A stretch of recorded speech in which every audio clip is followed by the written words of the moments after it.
Hi. Hey. What's up? It's Skycatlive. What's up, guys? It is 1/10/2025 at 5:57 in the morning. Again, that's Friday, January 10th, 2025 at 5:57 in the morning. It's about to be 6 in the morning. And I am here today to play some Nightingale and some Eve and some FFXI. And yeah, and I hope you guys are having a wonderful day. I have started this stream, or no, see, I started this stream, but then I just disconnected, so I've got to reconnect all the games and everything, but that's all right. Yeah, and I believe I am headed back to the abeyance realm. Or no, I came here to mine. That's right. I need some ingots. So we'll go up here. And yes, and the video is recorded. I will pop on and take a look at my live stream here. Public Nightingale. Oh, good. All my videos are published. We will mute, and we will like, and then we will come to here, reload, here, watch. Sorry for the disconnect. Terribly sorry, guys. My VPN. And every day you'll notice that no matter what, like I'll have to restart or stop or disconnect or something. Very seldom now do I get all the way through. Very seldom now do I get all the way through the day without either disconnects or problems or IP code or net socket or win config or something. We don't know what all it is, but every day now there's more and more technical issues as this great thing that we built, humanity, falls like Rome. And so as humanity falls like Rome, more and more we get more and more disconnects every day. The software will stop working. The internet will stop working. California will burn. There will be wildfires and rolling brownouts and blackouts and stuff. And yeah, if you don't know how to survive, if you never lived on the streets, if you've never been homeless or know how to scrap on the streets with your fellow man and all this, you'll just die. You'll full-blown die. So yeah, and that's what's happening too. It's like, as you can see, California burns and stuff. I mean, it's crazy, but it's coming like that. It is. So after scaring you a little bit, but I mean, it is actually the truth. It's coming. Like, these things are happening. Like these places are going to burn. So it's sort of crazy. So if you don't know what it is, if you don't know how to survive in the streets with nothing but your fucking bare hands, you aren't gonna make it. I'm dead serious, and I mean you, as in everybody listening. It's like, if you don't know how to fucking like live by your own on the motherfucking streets, if you don't know how to fucking hustle out of nothing and still survive and shit, you're not gonna make it. It's coming. Like, it's only California burning is only the proof of it. They've been warning us for like 20 years, something like that. It's just gonna get worse, and now it's that time. I'm gonna look at the video, and gonna drop it off the big screen now. Okay, we're gonna play some video games today. Oh, damn it! You're so annoying. Reload, bitch. Unlisted, edit, public. See the software just fall apart. It's the fall of Rome. I just did this. This is like the 7th time I've done this today. But they make you do it 6 or 7 times in a row because they don't care about your time. They don't value you as a human. They don't care how much time you spend on this or anything like that. They don't care about that. Nightingale.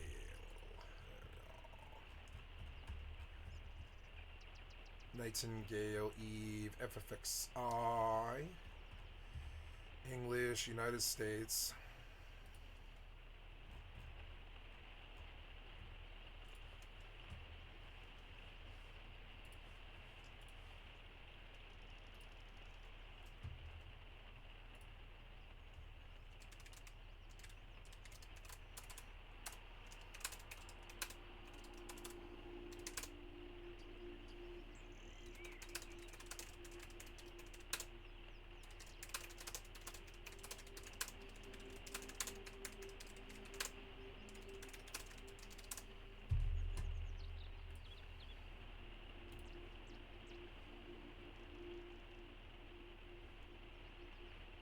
It's fun to do.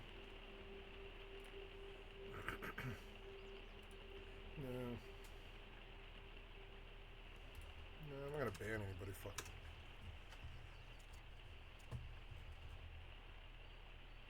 View distance should not be performance. It needs to be on ultra quality. The shadows, the shading.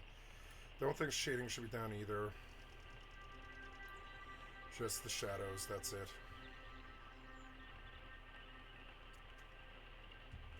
NVIDIA DLSS, yep. Okay, so...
Empty? Oh, I put my arrows away again. Damn it. Okay, load FFXI. And then, yeah, let's get on my alt to make sure she's got her dailies and stuff. FanFest skins. Oh, I left a comment yesterday that I need to ghost. I totally spaced this. We're going to go to Loro Gaming.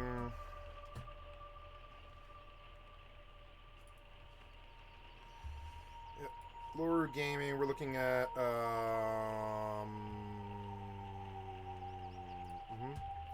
we're going to come, we're going to ghost this comment. You get this comment for a day. I didn't even... yeah. Delete.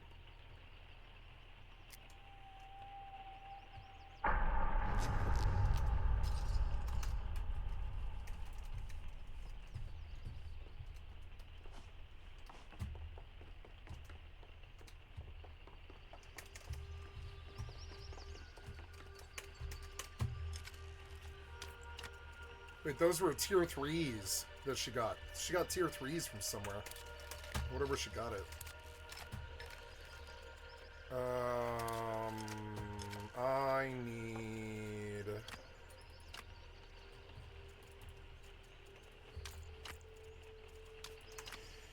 Okay. And then X4.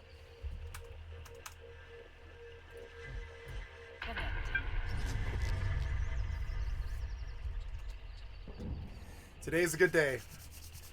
Today's the best day of my life. Yeah. I feel so good. Got a beautiful, clean house. Beautiful new couch. Beautiful new life. I expect to see cloud candy soon. Maybe not, but I mean, she warned me, like, you know, I think we might see cloud candy soon. Maybe, but we don't know what's going on. I don't know. Gonna go on a trip this summer. You know, it's just, things are going so well. Like, I'm doing really well. Got a brand new twist in my motherfucking pen. Got a brand new game to play with Nightingale and X4. I'm just a happy camper. Yes, I am. I'm just happy.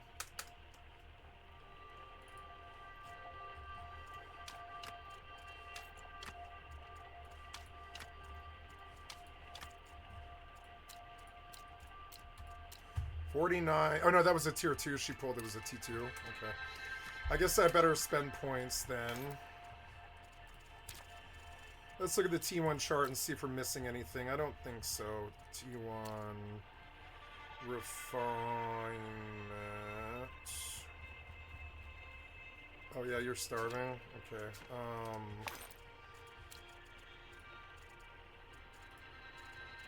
Consume.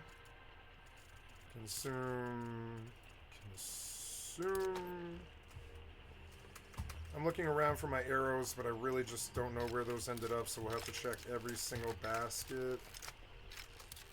Maybe I left them at the other place. I may have. In which case, I'll just make some, because I don't care. I need to make some anyways.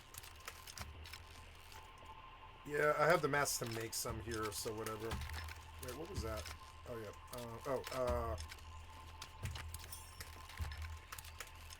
What about you? Do you have them? Maybe I give them to you? No. This simple sword, I don't want her to have that anymore. I'm just gonna extract it. Yeah, I don't really see arrows here, but that doesn't matter. We can produce them. Arrows, let's make 400 of them. Explosive marbles, let's make, I don't know, 100 of them. Let's go for as many as I can make. Yeah, 20. I don't have enough here, huh? That's okay.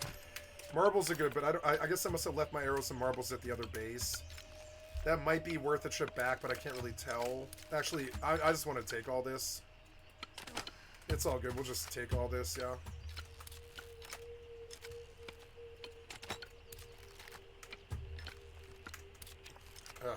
Move. Damn it. Yes, you. Oh, I hate your menu open. It's actually really bad. So,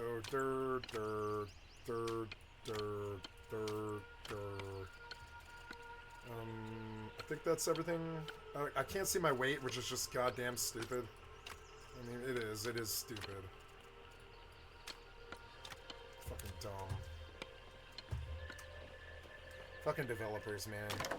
I don't know. Okay, so we are trading Maja Dust. How much for that? 14 Maja Dust at 234 a pop. Right now, I'm already full, so we'll just take whatever Maja Dust I can fit.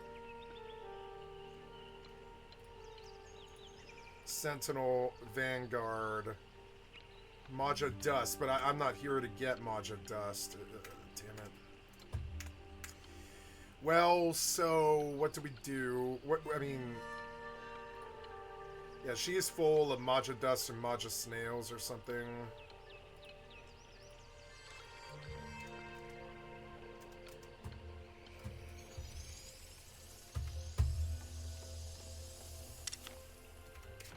Okay, there's arrows. Let's go mining like I wanted to.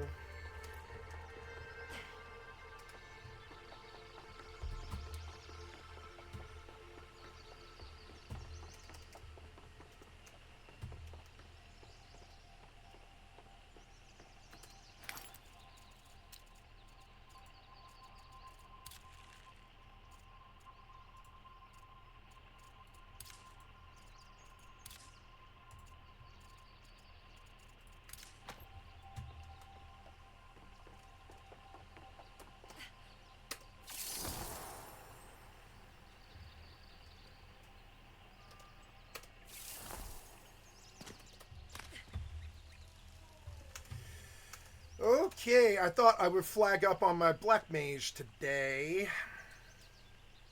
No, I'm gonna get on the alt first. That's alright. So I wished to test this lossless scaling, which went away for some reason. Lossless scaling.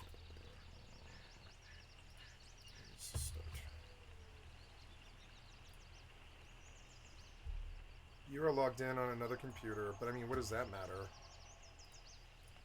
I'm not... Oh, lossless can't be started while I'm on. Are you fucking serious? Are you fucking serious? Whatever.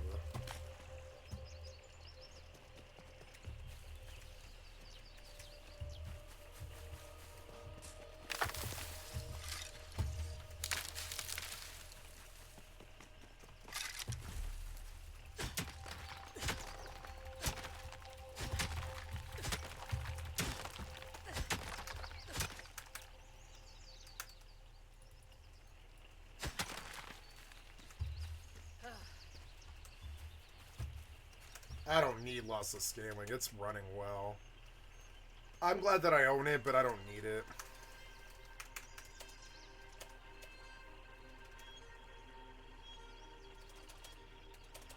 $500K. Oh yeah, making this money.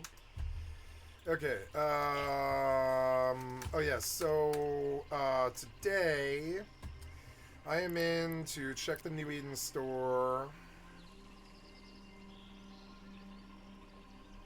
Ooh, 15,000. That's why we're here. Free skill points.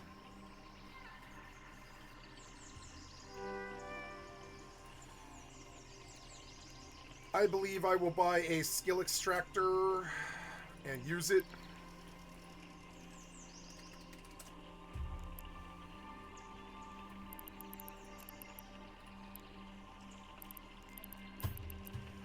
We will buy a skill extractor. Yeah, 511. 510 1.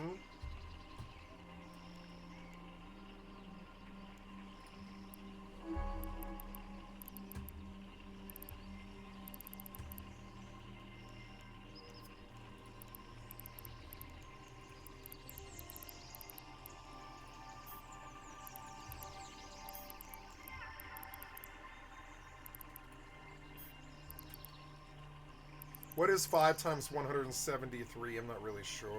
I mean, I know that it's 10 something, but I don't know what the exact number is.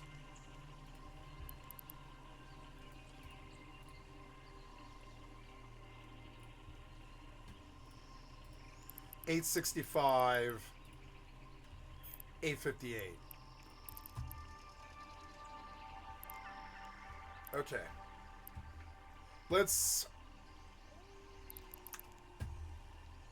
log.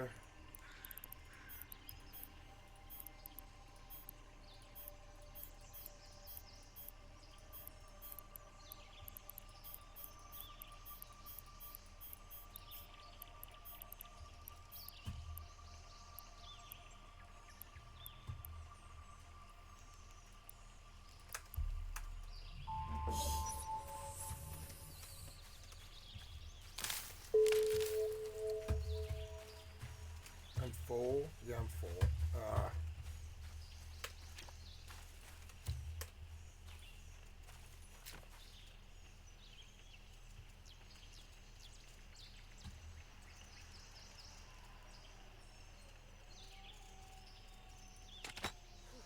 She put it all away. She put it all back in the fucking box again. Fucking jackass NPC. Whatever.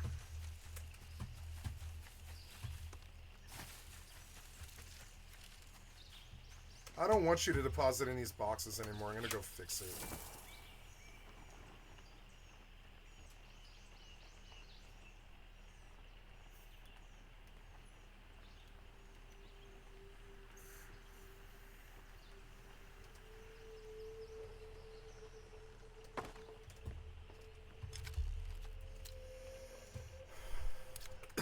You are not allowed to use these boxes anymore.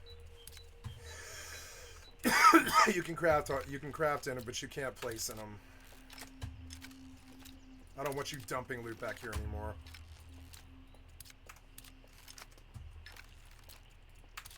It's really annoying that you dumped this loot. Now I have to go fucking figure out where you stuck all of it. There it is. Come here. Yes, you come here. Why are you running from me? You're so annoying.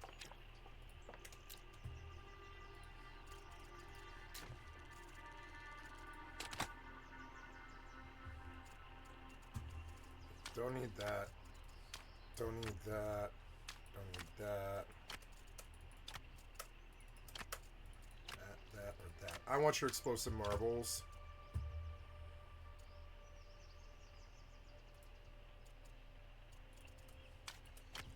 I want you to have like one, right?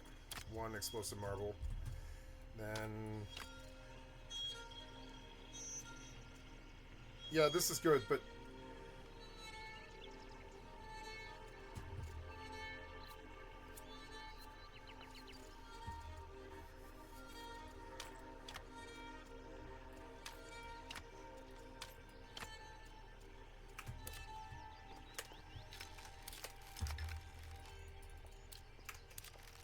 get out of my fucking way, worthless ass piece of shit developer. Get the fuck out of my way.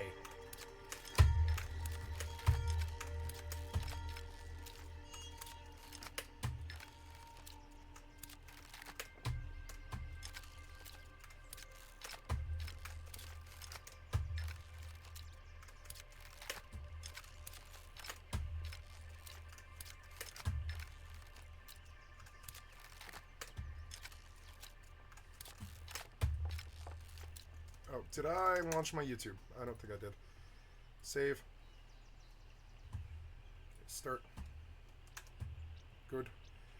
Okay, now we're in. I want to flag up, but I want to get the money stuff dealt with first because my inventory is a little bit fucked.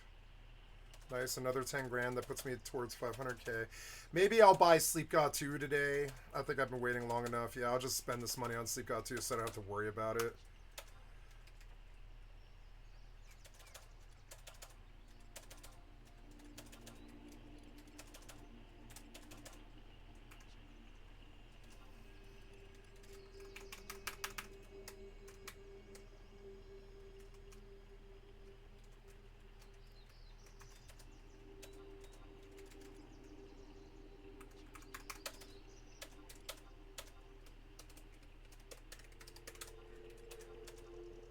Ingots, copper ore, ingots, fire crystals.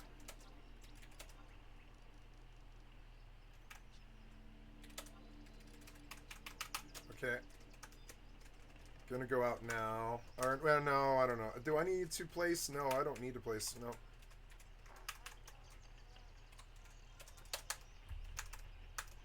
Okay, not allowed building, crafting, and building out of it.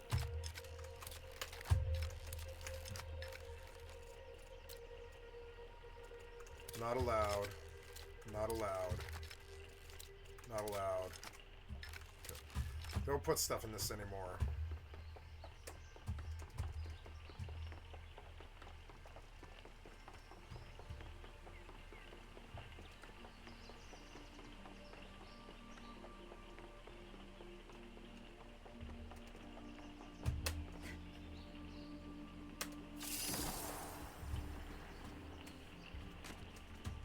I think this game's better than Once Human. Once Human is like the online version of this game. Oops. Once Human's good, but it's not like it's not enough RPG. It's too much shooter.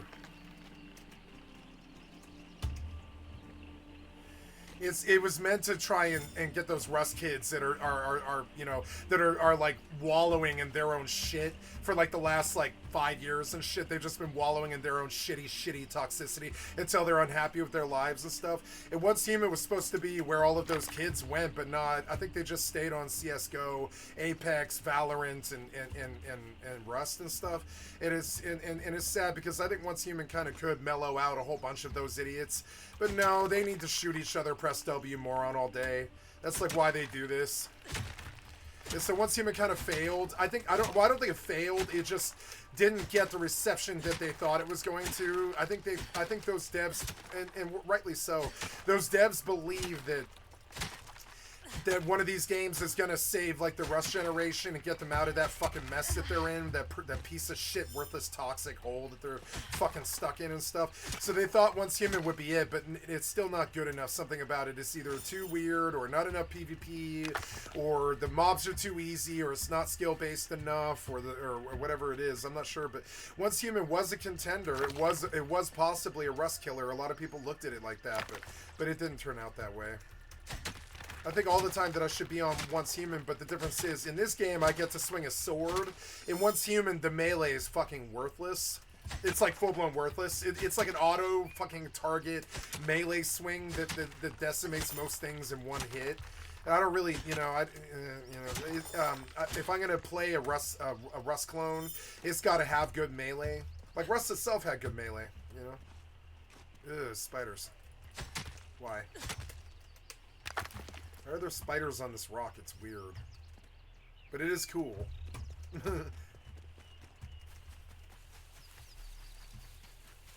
Yeah, get on. I want to get on my alts. Now that we have dealt with all of this, now I want you to do all of this and just get it all boosted.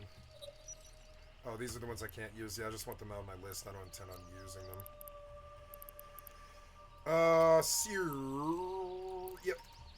So we go and log now. Yep. And we will get in on the main. Yep. And we will take a look at X4. I'm at the Maja Dust Factory trying to buy Maja snails. They buy Naja snails, but they don't sell Naja snails. So, let's go look at something else today. I don't know. Acquire spacesuit bomb. Position ships at the specified locations.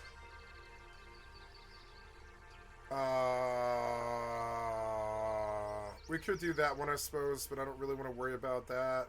I need to deliver water.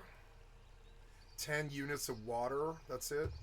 Okay, let's do that one. So, you know, I think I want to visit the trader and just unload everything that I've got. So we'll undock. No, don't undock.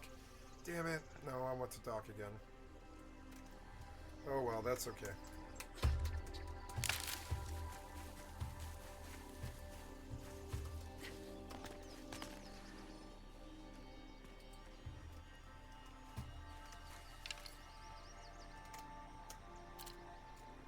No arrows again. I just don't really understand. How are you doing this? Did you give them to her? I can't stand the inventory kind of. It's actually pretty bad. It's like actually bad. I just don't want you to take my arrows. Don't take my arrows. Take these mushrooms or whatever. Fucking annoying.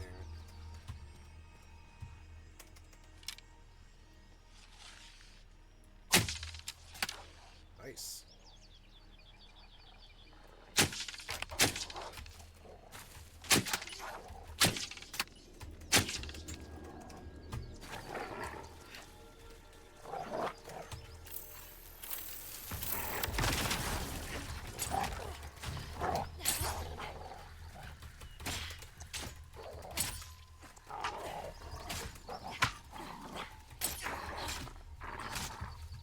I love the combat, is so good.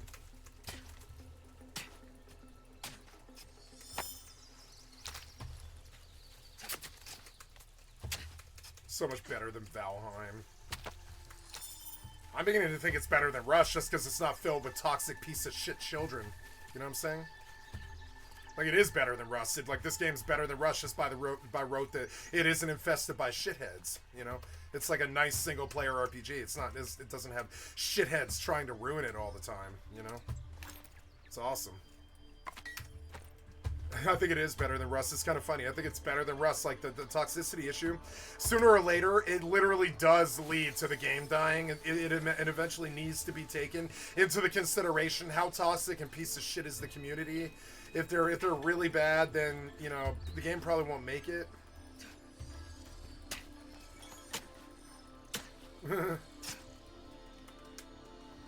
Like, Rust is, like, dwindled to like a fifth of the pop that it's at now. I'm not even sure it's in the top 10.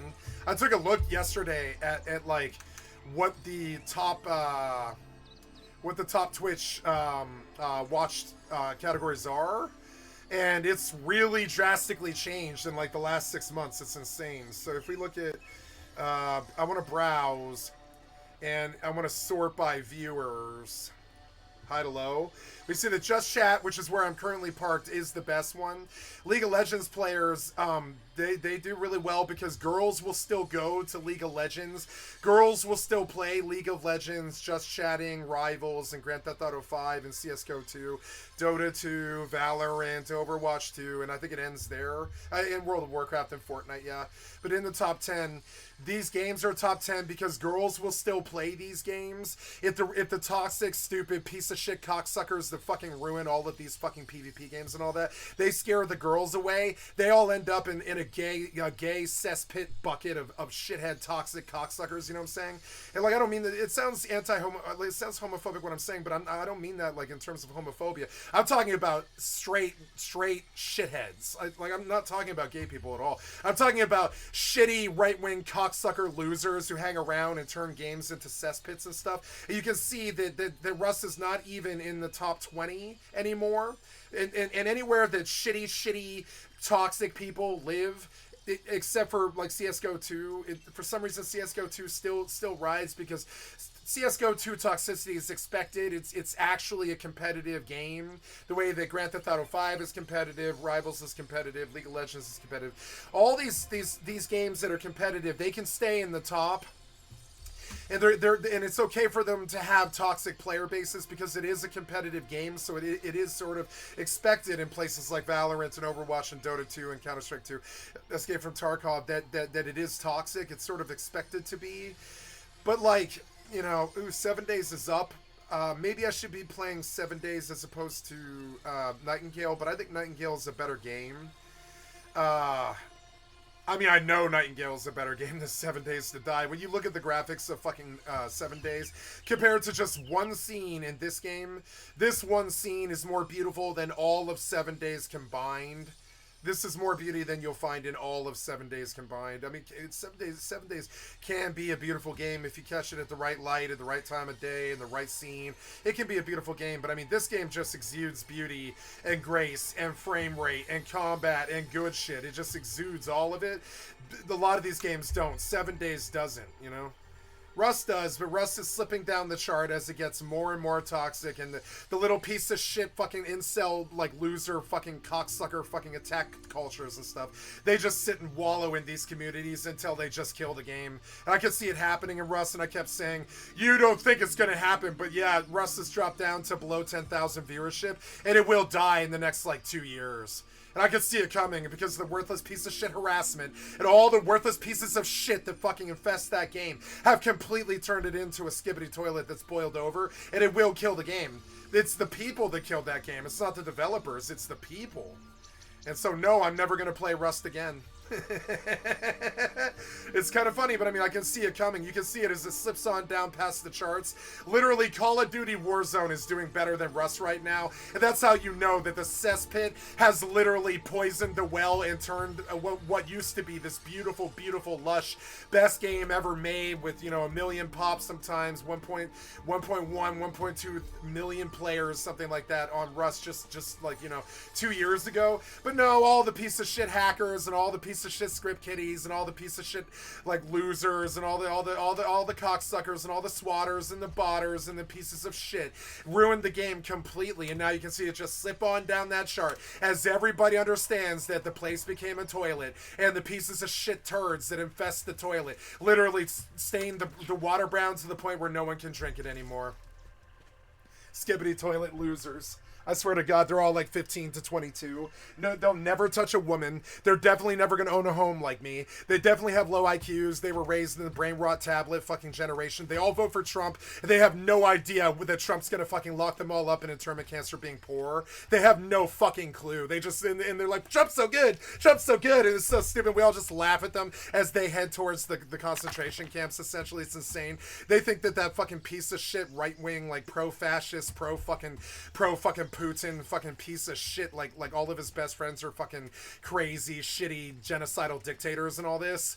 It is just sort of weird, and you can see that generation just backing Trump more and more and more. And we keep trying to warn them, but no, we warn them about the Russ turning into a cesspit, and we warn them about their piece of shit right-wing despot fucking dictators, and we warn them, and we warn them, and we warn them, and we warn them, and they're like, no, you're just a stupid libtard who just is trying to play the culture war. But no, you'll understand soon enough as California burns and America burns, and your parents run out of money, and the system abandons them, and the drug war becomes law, and everybody's a fucking tranker, doper on the fucking streets, and everybody's poor, and LA burns, and all the stuff that I said would happen, like Russ turning into a toilet because pieces of shit use it as a fucking, like a toxic cesspit of attack abuse culture. And I was like, well, yeah, you understand the game will die if you do that, though, right? And they're like, we don't care, we'd rather abuse you. And it's like, okay, fine, then kill the game. Kill America, then. Go ahead and kill America, kill Russ, go ahead and kill the game. You know, you go ahead. That's fine. You want to ruin the best country and the best game in the world with your piece of shit right-wing fucking attack culture, cocksucker, fucking worthless ass shithead presence and all that, with your king shitter daddy that fucking owns you and spreads you and gapes you all the time as he sucks on Elon's dick and all that, and you ruin the country, you ruin the world, you ruin the games that we play. Your culture is like sexless and stupid. You don't have any friends and nobody likes you because you constantly turn every place that you enter into a toilet. You know, it sucks, but it's not. I mean, it's not just like I can say this like out loud to pretty much anybody because they are a part of it. You know.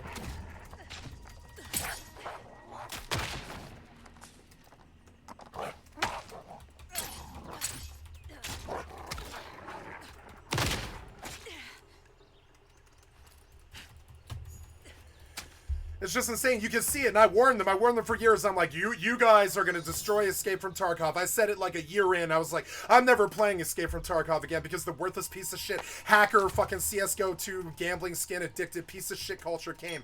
It completely fucking ruined the game. I really believe. I bought Tarkov the day I even heard about it.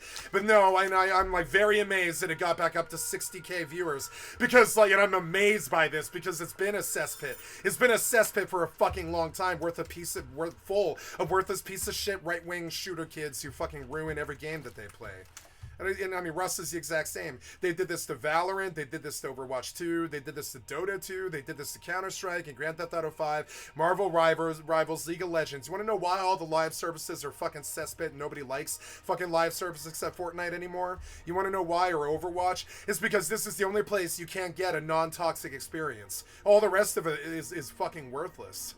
Or you're a kid and you're playing, 7 Rebirth or something. But, I mean, like, yeah, the games aren't too good. Nope. This game has been free for 20 years. It sucks. This game will be free for 20 years. It sucks. This game hasn't ever been free and doesn't suck. This game has been free for 20 years and sucks. This game has been free for 20 years and sucks. This game has been free for 5 years and sucks. This game has been free for 5 years and it sucks. This game sucks. I don't know why it's up so high. It should be down around 5,000 pop or something like that. This game sucks and it shouldn't be up here, but it's still there because people can't let go. This game should be in the spot that League of Legends is in and isn't. This game should not be in this list. This was a wretched fucking abortion of a fucking remaster that should not have been made. This game should be in the top 5. There's nothing wrong with this game except for the graphics. That's it. That and it's got the clunkiest engine that anybody. It's got a clunkier engine than Minecraft. Even I think it's easier to PvP in Minecraft than it is 7 Days because the engine is just worthless. It's worse than Minecraft. Path of Exile is fine. Path of Exile 2 is a worthless piece of shit free game from 20 years ago. Teamfight Tactics is a worthless piece of shit free game from 5 years ago. Call of Duty Warzone is a worthless piece of shit game from 5 years ago. They're all like this. Rust is a good game if it didn't have the skibbity toilet piece of shit toxic culture that sucked dick and killed the game. But it does, so... worthless game. I'm never going to play it again. Worthless game, Dead by Daylight, been free for 7 years, something like that. Worthless piece of shit game, full of toxic culture and stuff. Worthless piece of shit game, full of toxic culture, and it died. As you can see, it's full-blown died. I mean, this game hasn't launched yet, and it's died. The Apex has died. You can see it. Apex just full-blown died because it's a worthless piece of shit game, full of toxic piece of shit CSGO 2, gambling, addicted piece of shit, fucking worthless, fucking Bitcoin culture. Plastic Fantastic NFT, Bitcoin, daddy, please Trump me, fucking culture, Worthless piece of shit conformist assholes who ruin the games that they play.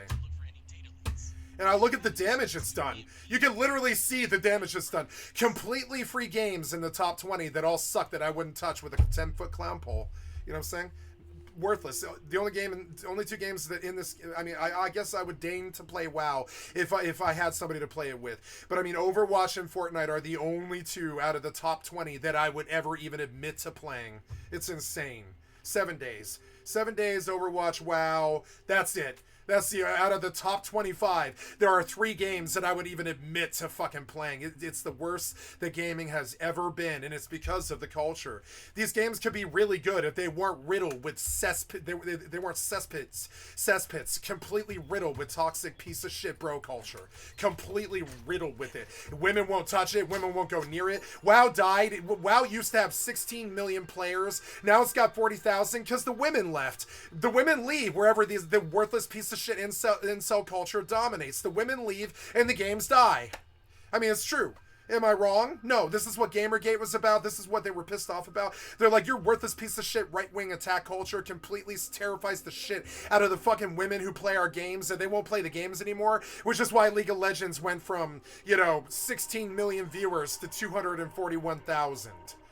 We don't know why this culture is like this. This incel piece of shit, right-wing, miserable culture who can't be happy, who attacks everybody that they fucking meet, does shit like swat people and rape women and fucking push pro-war gun bullshit and Trump and all this other shit. And then it's killing the world. It killed the video game scene. It's killed America. I mean, America's still alive and America's still great, but we're bleeding out and we're lying on the ground as this worthless right-wing culture completely kills us. We're like bleeding out. I mean, after 9/11, Afghanistan, which was Bush and Trump and fucking COVID and shit. Bush and Trump basically committed the last 3 fucking terrible genocidal wars. It's Afghanistan, COVID, and 9/11. And we warn them all the time. You got to stop with that stupid pro-war bullshit, pro-war, pro-gun bullshit. It's us that pays the goddamn cost. It's the public that pays the cost of that stupid-ass pro-Trump, pro-war bullshit. It's the games that pay the cost. You wonder why you don't have any friends, you can't get a clan, or girls won't talk to you or anything like that. It's because you turned all of the fucking games into a piece of shit cesspit of hatred and fucking clowning and trolling. That's why the girls won't play the game. You want to know why League of Legends is doing better than fucking Counter-Strike? It's because girls still play League of Legends because that company will protect them. They'll still protect them to the point where they don't have piece of shit right-wing incel cocksuckers ruining every single culture that they fucking touch, from America on down to CSGO 2. It doesn't matter. It is actually the problem. I don't care what you think. You think I'm just blaming the right. But no, I'm talking about piece of shit right-wing incel culture who abuses and trolls everybody that they meet. They intend to live off of Bitcoin rather than doing work like I did all of my life and all this stupid ass shit. And they ruin the countries that they don't vote for, or they do vote for some right-wing piece of shit fucking military dictator. And it's disgusting. It ruined Venezuela. It's ruined America. It's ruined China. It's ruined Britain. It's completely ruined Britain. It caused Brexit completely. It's like ruined Britain. The right-wing party ruined Britain. They're out marching around on the streets right now trying to scare the shit out of Arabs who they want to call rapists. I mean, I'm sorry, yeah, there's a rape problem in the Arab community in places like Paris and Britain and stuff. But I mean, like, do you really think you can blame all of mankind raping on one race? I don't think so. That's what they wish to do too, though. And we'll see the concentration camps over that stupid shit. We absolutely will. And it's killing the video game culture. It's killing everything. It's fucking stupid. Every time Trump wins, it kills us a little bit more. It's so goddamn dumb. It kills the games. It kills everybody. Like, just 5 years ago, there was like 100 million viewership in all of 20 of these games if they existed yet. I know, because when I got into this, I started looking about 4 or 5 years ago when I started thinking about becoming a streamer. I started looking at the numbers of the games and what they were doing and stuff. And just 5 years ago, this culture was like 10 million more vibrant and more strong. But you want to know why Overwatch died? It's because nobody's playing it anymore. It's because these fucking games became cesspits of fucking cyberbully bullshit. And nobody will play the games anymore. The girls gave up. They just full-blown left. What I see here is a gender exodus. The girls just fucking left. They just left these games. When was the last time that you even heard a girl talk in the voice chat, short of Rust or something like that? It's insane. And even on Rust, you hear it like once every 6 months or something. It's insane.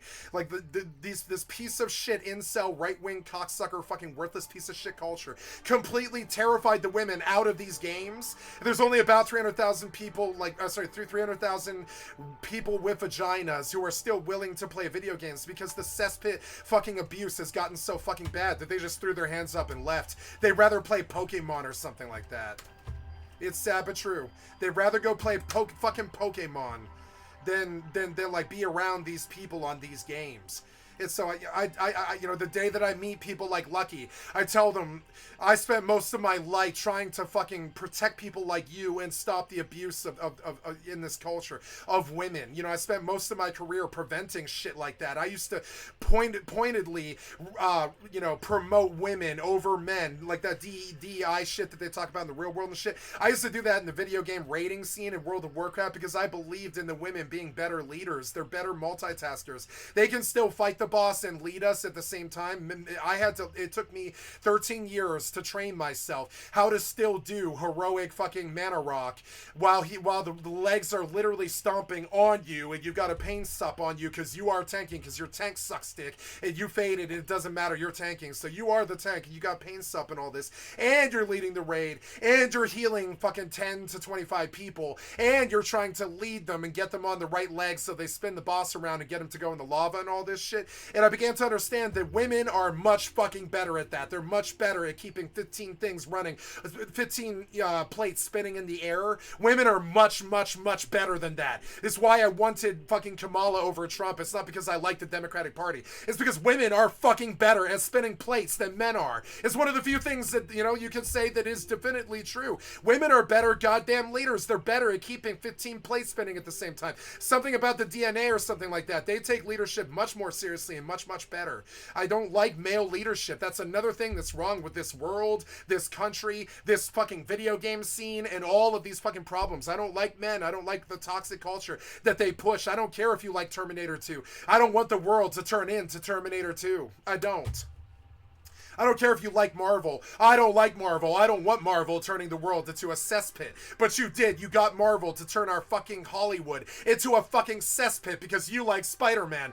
Grats on liking fucking Spider-Man, but Hollywood is a lot deeper than fucking Spider-Man. Worth this piece of shit Marvel right-wing cocksucker push to destroy everything, every game, every world, every country. It is. It's just like, it's shitheads have boiled up out of the gutter again, and they ruined video games. They ruined the country. They ruined the presidency. They've ruined everything they've touched. They've raped every woman they've ever met. They've sent us to war again. They're talking about sending us to war again. They want the Civil War. They want this bullshit. And I'm sorry, but it sucks. It sucks. It ruined video games. It ruined America. You can see the numbers. The women left. Like trust me, like the women left. Like anybody who actually has like, you know, some decency in them left. They just left. I'm like close to doing it myself. I've got a lot of decency left in me. This is not decent. These numbers are not decent. How these games did is not decent. It's indicative of an attack culture that's just completely blown off like some kind of holy hand grenade and never stopped exploding on all over us, the culture itself. The community itself started blowing up like the holy hand grenade,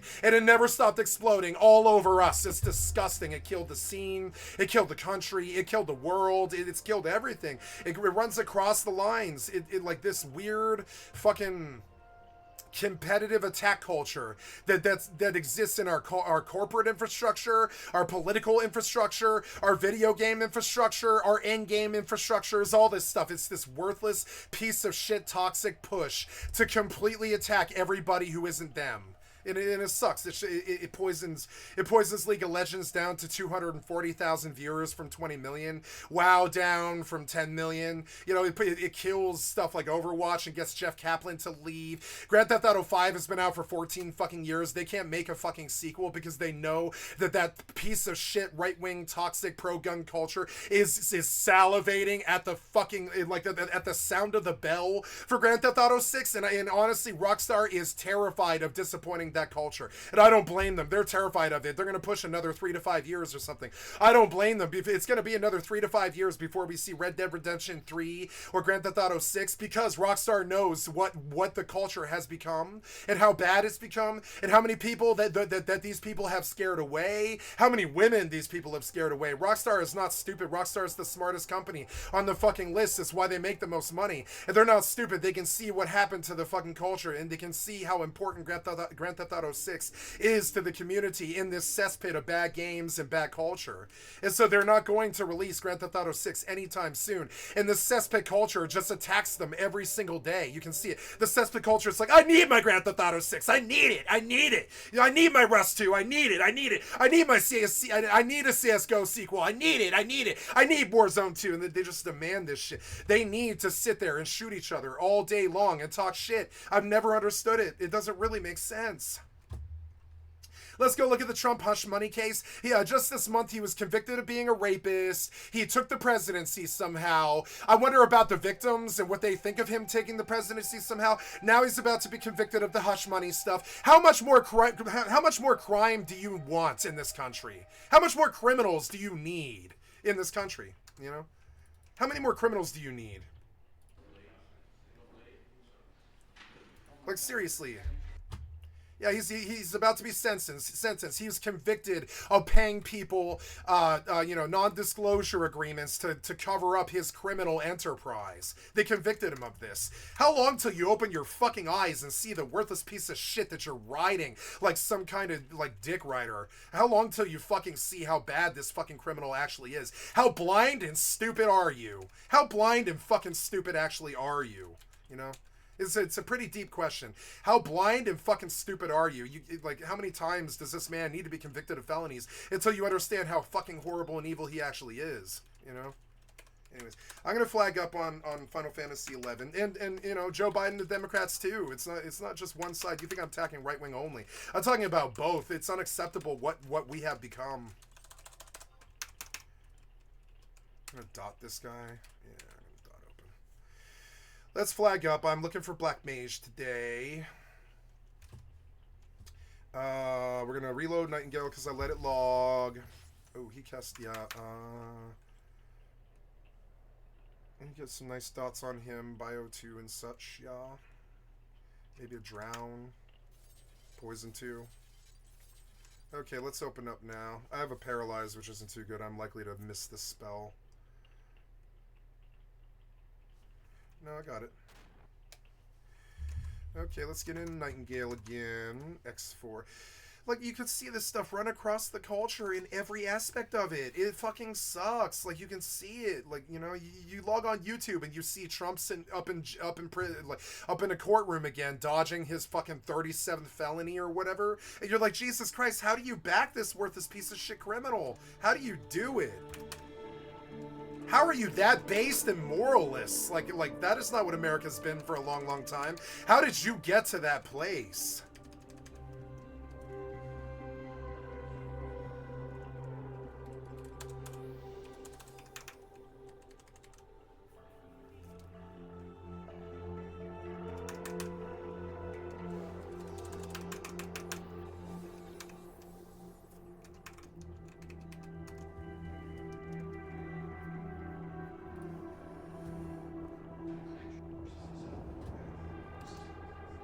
Let's watch the prison guards for an hour.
35 the one that goes out to Santa Monica?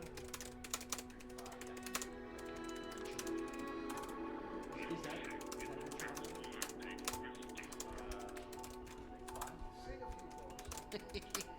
Well, you know, they're all from Riverside. Yeah. Their parents were army brats, so they were stationed in London, and they didn't want anybody to think that they were British. So that's why they named it Hand America.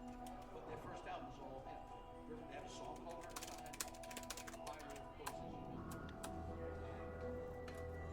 this homesick from Southern California.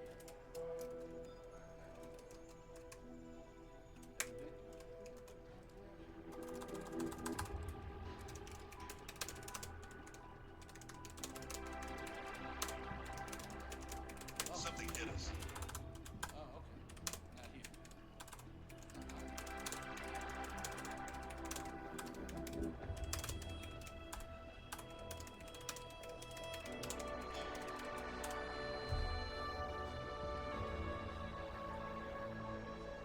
Yes?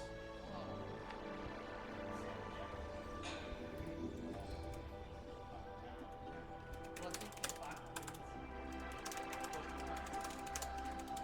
I don't think the climatologists, I don't think they factor in. They factor in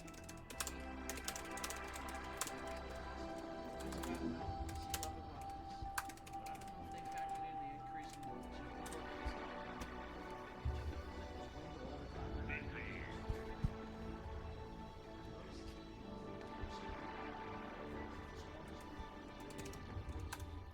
Check. I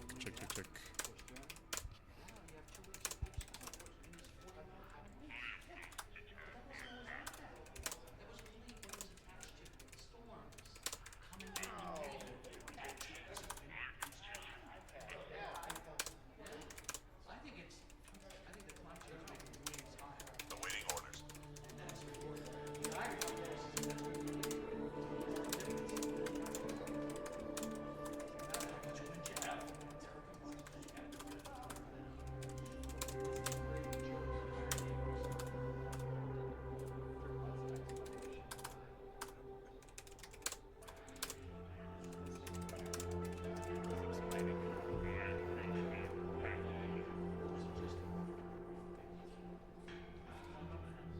I'm trying to remember. I didn't pay that much attention. I was driving. That's good. I was listening, but not listening.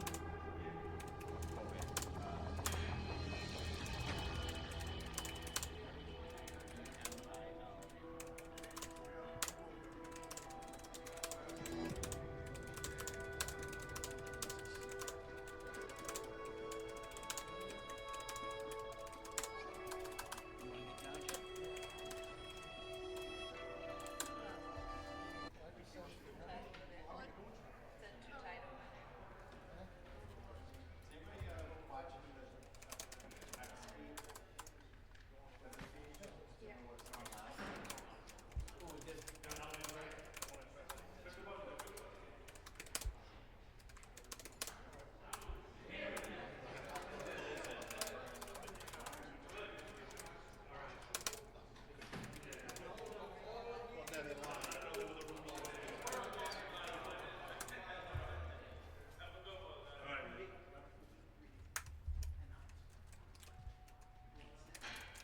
This was a case that Alvin Bragg did not want to bring. He thought it had been appropriately handled before he got it.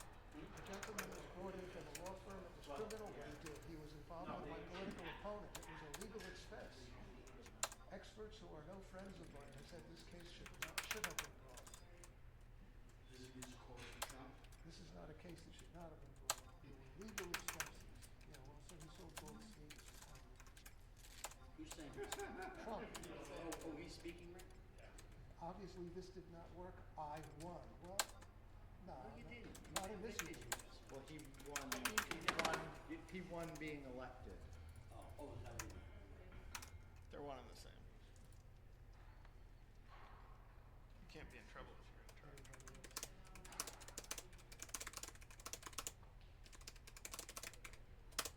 Kind of like you can defaced the capital, but it's okay. As long as you wear a red hat. Yeah.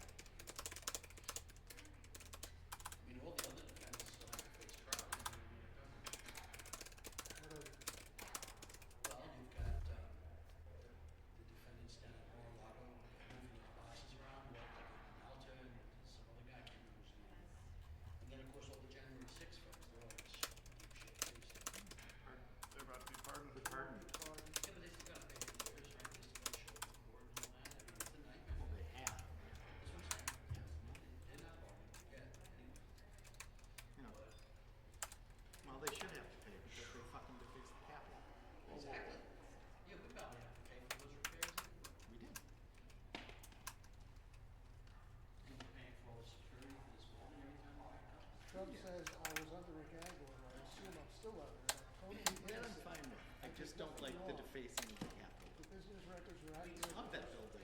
Anybody wants to hear this? Yeah, no, no. Yes. Talk to Greg. Listen.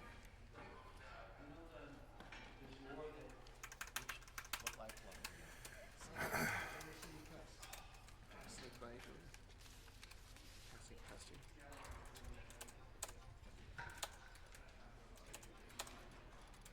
It looked like that door that Ashley Babbitt climbed through. That was like a 100-year-old wooden door.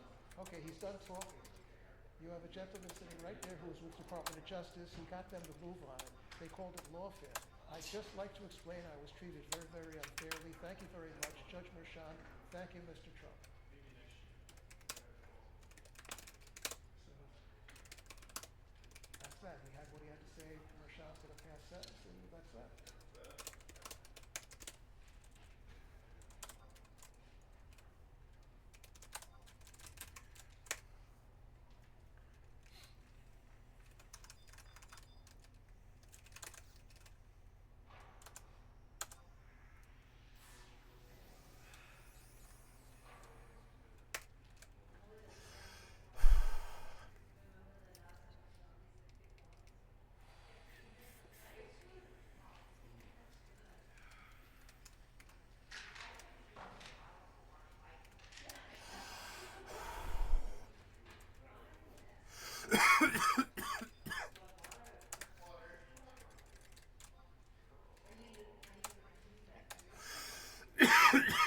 Why didn't you put teleport? Come on.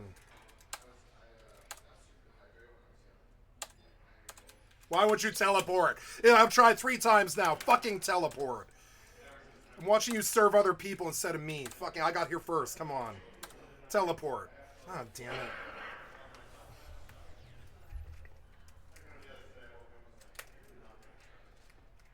Everyone's sending me the application. Like, I don't have like internet or something. No, they're encouraging you to do it.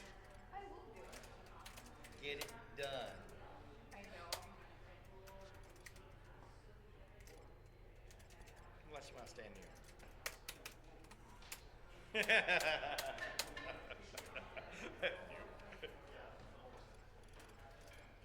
Is it coming to an end, Jack?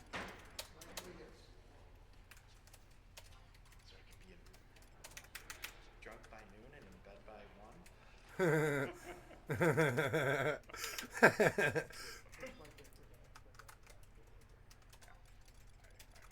Oops.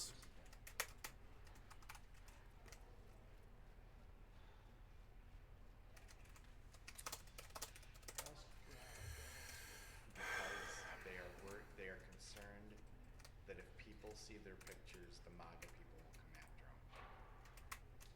You're probably not wrong, I think. Yeah, exactly. Aaron, is it over? Thank you. Thanks. Nearing an end. Huh? Nearing an end.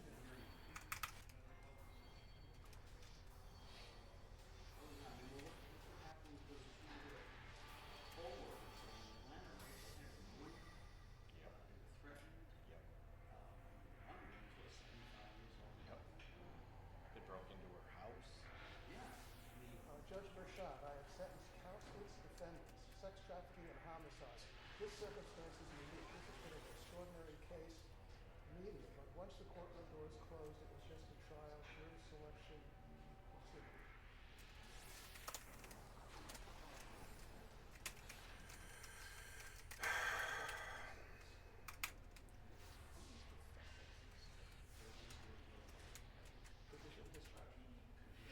It doesn't matter, it was a felony. Unconditional discharge once. It was terrible. It was green and oozy. It was right out of my arm. You should be on TV. Those jalapenos in Mexico. Came out through the skin. I don't want anything with the word discharge. We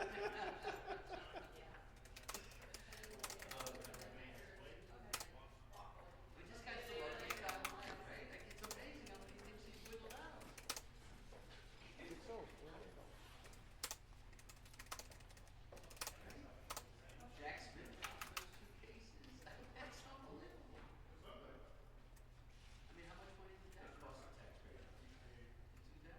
It is my obligation to consider all aggravating factors already in my Sandoval ruling and other rulings. The protections afforded to the office of the president are not a mitigating factor, but they are a legal mandate. Interesting. Legal mandate. Means you're just not going to face any punishment. Well, he already said that.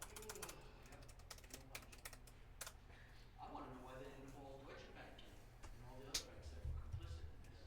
I mean, he said the banks didn't complain. They made money. They made plenty of money.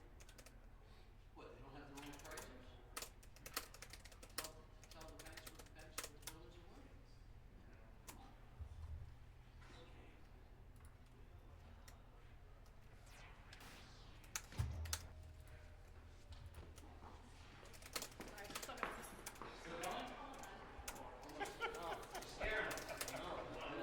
That's the second time she came running out of that door.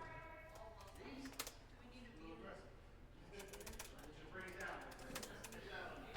I don't know.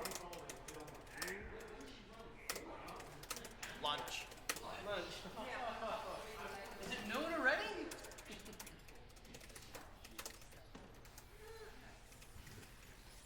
Oops. Let's gonna do this leapfrog.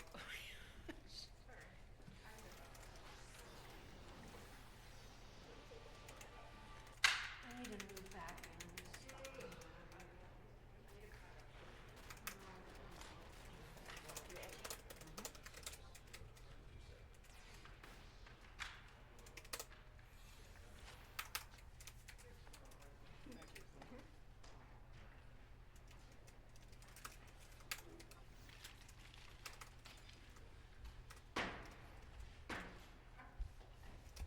Why are you running macros? Stop it.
Blurb, as we call it.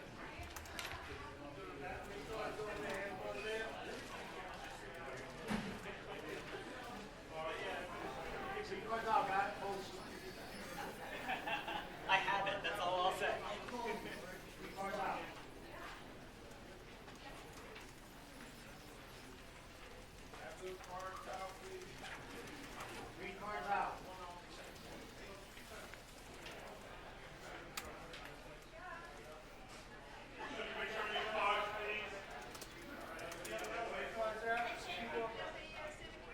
Am I the sink? Yes, I'm the sink.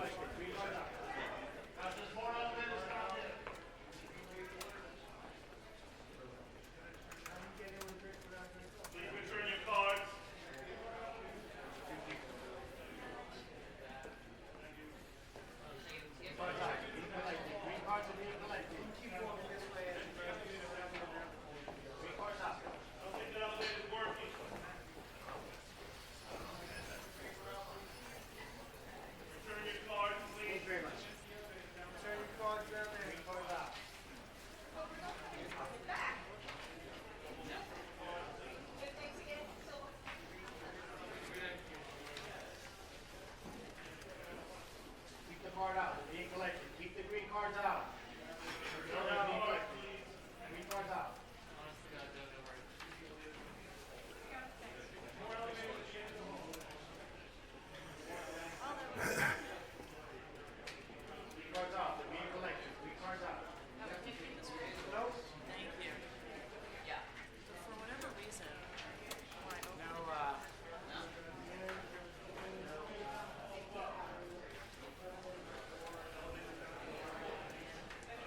sick of hearing this fucking sound. I'm gonna like stop listening to it.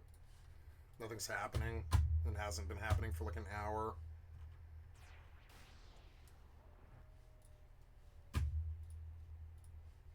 Hi everyone, it's me, Tim. Today I want to talk about Shadow Dark. It is the new thing I'm into. It's Friday. I figured I'd do a fun Friday about it. Let me tell you why I like it so much. First of all, there's been this OSR trend. I think it stands for old school rules, but people argue what it stands for. I don't care. It's things like Dungeon Crawl Classics, which I do have a few of. But what I love about the OSR trend is it's starting to feel like people are looking towards the old days of how tabletop RPGs used to be. And for everyone, there's a different reason. Some people like the rules, some people like the settings, some people like just some of the simplicity of it. For whatever reason, I like it because for me it's very nostalgic. And when I was looking into OSR, I mean, I got the Dungeon Crawl Classics right away, but looking into it led me to Shadow Dark. Now, let me just tell you up front, I'm not paid. I bought this book. This isn't a sponsorship. I just really liked what I saw online, bought the book, which came immediately with a PDF, so I could start reading it immediately, even before my book shipped. I haven't played it yet, but I really, really, really want to. Now, let me tell you what it is I love so much about this game. It's just it's so good that I had to write down everything I liked about it because it's a huge list. Let me tell you what it is. First of all, there's a huge simplicity in both rules and player motivation. And let me talk about those a little separately. It's considered a rules light game, and I completely agree with that.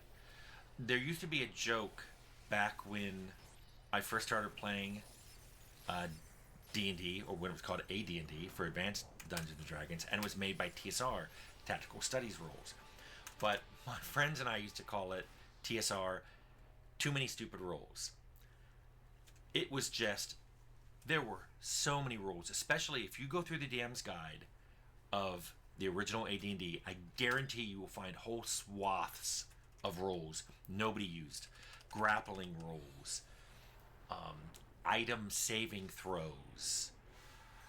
In both the DM's guide and the player's handbook, they had armor adjustment by weapon. So depending on what weapon you used, you looked at the base armor type of the enemy, and it got bonuses and penalties. I knew very few people who used those. It was very complicated. It didn't seem to add much to the game, so people just got rid of it. Well, Shadow Dark seems to be based on the idea we won't even introduce those rules. It is very simple. You can get going right away, and if you've played any version of D&D, you're going to recognize these rules. And you get to use all your dice. So unlike some games where like we're going to be all D6s or we're going to be all D10s or D20s, this game uses D4s, D6s, D8s, D10s, D12s, and D20s. And since you know I have a dice addiction, I like that. I like that I get to use all my dice. I also love that they included not just good criticals, but bad criticals. So a good critical is when you roll a natural 20, you get some kind of bonus, you do extra damage, maybe your spells work better. But I also like that they included bad things on a 1. So maybe you miss and drop your weapon, or for spells, if you roll a natural 1, you now can't cast that spell again until you've taken a long rest. I like that because it gives a sense of danger, which this game is totally sits on. Whenever you do something, there's a chance you're going to mess up, and the mess up has penalties. They're usually not permanent, but what I love about the losing of that spell until your next rest is it forces you to rely more on your other spells, which you may not be doing that, but now you have to. Your fireball, you rolled a 1, your fireball's gone until you rest. What else do you have in your arsenal? I love that. Also, the light set of rules encourages very fast play. And if you've ever been at a table with a rules lawyer, you know what I'm talking about. And I'm not just saying that as a DM.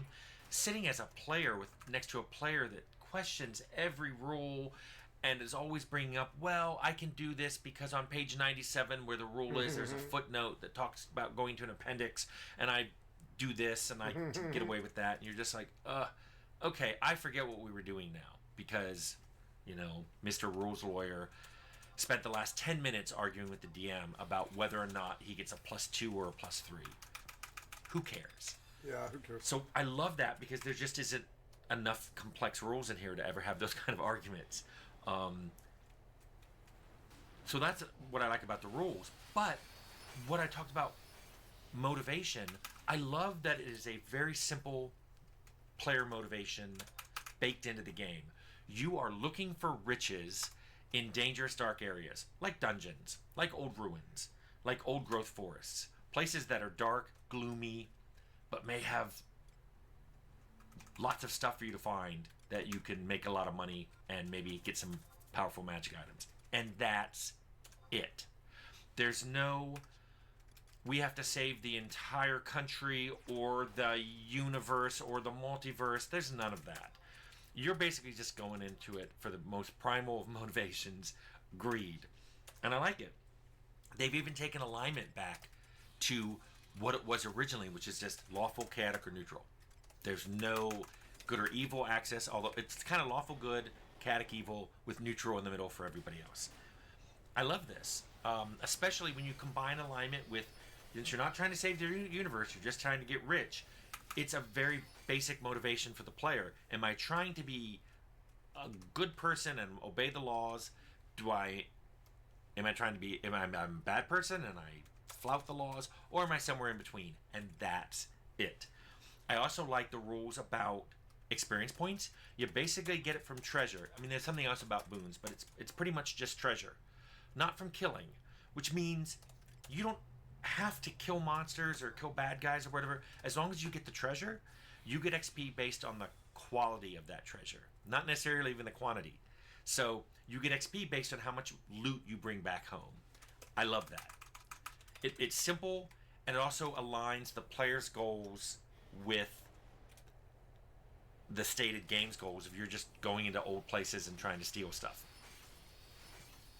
I also like that, like when I say you should give quest XP in video games and not kill XP, it also makes it so you can have any kind of character in Shadow Dark and they get XP if they get the loot out. Did they talk their way through it? Did they sneak past the monster? Did they kill the monster? Doesn't matter. You got the loot. There's also something called luck tokens, and I like luck. That was my single attribute addition to Fallout. In here, they're given as a reward if you roleplay well. If you roleplay really well, the DM will give you a luck token or 2, or maybe 3. Luck tokens do one thing. You spend them, and then they're gone, and they let you re-roll a die. And I also love that when you re-roll the die, you have to take the new roll. So it's not you re-roll and take the better of the two. It's not advantage. You suddenly get advantage on this roll. It's, if you roll badly, you can re-roll. But if you roll badly again, you just got to take it. I like that. I love that element of chance and danger. It's everywhere in this game. And then, of course, the reason it's called Shadow Dark is the darkness in this game is really bad, and almost everywhere you go is going to be dark. There's no dark vision on any player race, but a lot of the monsters have it. And the way it works is random encounters occur when you're in the dark. When you're in the dark. So if you don't have a light source, you're going to be getting a lot of random encounters, and also stumbling around because you can't see. I love that stuff. It kind of turns the entire title of the game into, hey, this is what's going to be happening. So if this has gone on a long time, and I realize it sounds like an extended ad for Shadow Dark, and I guarantee you that's not the case. This, to be simple and to the point, that's what I love about Shadow Dark. It's simple and to the point, which is extraordinarily refreshing these days. It's not, you don't have to go out and buy, half a dozen books. Thanks, Windows. You don't have to go out, and your players don't have to buy a book. In fact, they offer a quick start guide, a PDF quick start guide for free. So you can start playing Shadow Dark right now if you want to. But let me tell you the personal thing that I really liked about this. This book, all the art in it, let me see if I can find a page with some art. All the artwork in it is black and white. So I see this book the same way you see the book. Sometimes I buy a new tabletop role-playing game and it's glossy printed and has all these gorgeous pieces of art in it that I'm not sure I'm seeing right with my color blindness. Shadow Dark, it's all black and white. I love it. Anyway, I recommend you check this out, even if you just grab the Quick Start PDF and read about it. I think you'll like it. I can't wait to play it. Anyway, that's my Fun Friday video. Hi everyone, it's me, Tim. Today I want to talk about working in another's game IP. This is not me talking about taking a non-game IP and turning it into a game. I have a whole video on that. I'm talking about you're making a game in someone else's game world. Maybe it's a tabletop and you're converting it to a video game, which is a slight change of medium. Or maybe you're making a sequel in someone else's game world. Or maybe you're working in a game where someone else is doing most of the design work. I want to talk about that because it's an interesting feeling and an interesting process to be involved in something like that. But before I do, I want to tell you guys a story. It wouldn't be a Kanon Games video, would it, without a story? I've also never told this story before, ever. So let me caveat it with this. To the presenter, I am not making fun of you, and I'm going to remove identifying characteristics. I've never told this story because it makes it sound like some people interpret it as I'm making fun of the person giving the presentation, and I am not. I'm talking about me in this story, how I felt. So without giving too many details, also I didn't write down a lot of details, so I don't remember some things. Years after Troika was closed, I was invited to a meeting. The person who was inviting me was very vague about it. He just said, I think it will interest you greatly. And I had time, so I was like, okay, I'm going to go to this meeting. And the meeting was in a conference room that was big enough that having an extra person there wasn't really noticed. The person giving the presentation, I don't think, he didn't know half the people in the room. He certainly didn't care that there was an extra person sitting on the far side of a big conference room. I'd say there was probably 10 people there that he was presenting to. Anyway, so the presentation starts, and he's making a game, and I honestly cannot remember the genre. It was just, all I can tell you, it wasn't an RPG. And he starts talking about a game he wants to make, and it's a proposal for the design, and I'm like, oh, I must be here to look at the system mechanics. And he said, we're making this game based on an old game called Arcanum. Laser focus. This guy had my full 100% undivided attention. But let me tell you something. The person who invited me wasn't looking at the presenter. He was looking at me. I was the show. I was the entertainment. I don't get reaction videos on YouTube. People love watching someone watch something else. I just want to watch the other video. I want to see the source material. I'm uninterested in watching someone react to someone else. But I get it. It's super popular. A lot of you love it. Well, the guy who invited me, I was his reaction video. He spent more time looking at me than the presenter. The other thing I want to make clear is they were just using the Arcanum setting. It was not an RPG. They weren't interested in the mechanics, not really, as much as you could divorce those from the setting. Because remember, I always tell people, do setting, then story, then system mechanics. So the setting is going to have some system mechanics that support it, so it's kind of hard to tease those apart if you do the setting first. I did ask one question during his presentation. I said, do you have the license for it? And he responded, we're currently in negotiations with Activision, and we're pretty positive we're going to get the rights. That is a very long way of saying no, they did not have the rights.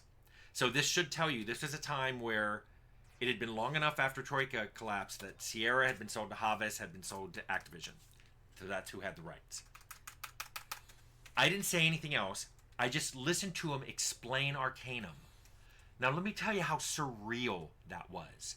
I sat there listening to some stranger explain Arcanum's setting to me for use in a non-RPG game.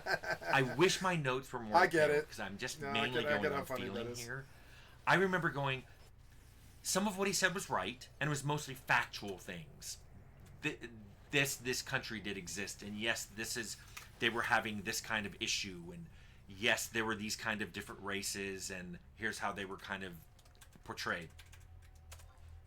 A lot of what he said wasn't right, but it wasn't factually wrong. It was just his interpretation of what Arcanum was saying was so not what we had intended that it was sort of bizarre listening to it. And it made me understand they were making an RPG, and part of his interpretation of Arcanum was the part of it that supported this non-RPG game. Like I said, I didn't say anything. I just watched. Afterwards, of course, the person who invited me, what'd you think of that? And all I tell him is, that was really surreal. That's all I really said. And I've never told that story to anyone. I've never said in an interview like, wow, I've watched someone explain Arcanum to me. Now, this, by the way, that kind of stuff isn't new. I've had people explain what Fallout means to me countless times. I have a video called Capitalism and a follow-up called Intent. They're linked below, where you can see people again and again and again explain to me what Fallout was. Now, their interpretation is fine. But when they start to say, and this is the intent, this is what the team's intent was, that's wrong. Yeah, Similarly, when I was got a watching level. this Arcanum presentation, I'm level 67 now. Oh yeah, 67 Black Mage. That's good. That's good. Ah, sweet. Get to buy Sleep God too.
I'm gonna buy poison pots and a minstrel's ring.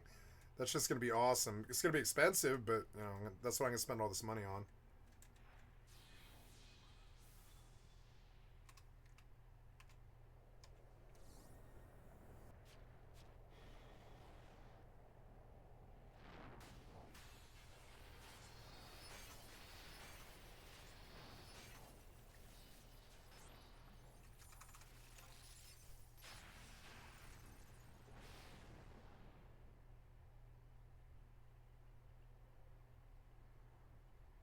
I can't wait to get some mirror points on Black Mage.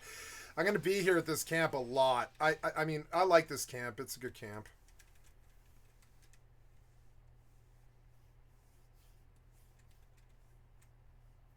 Ooh, Fire 4.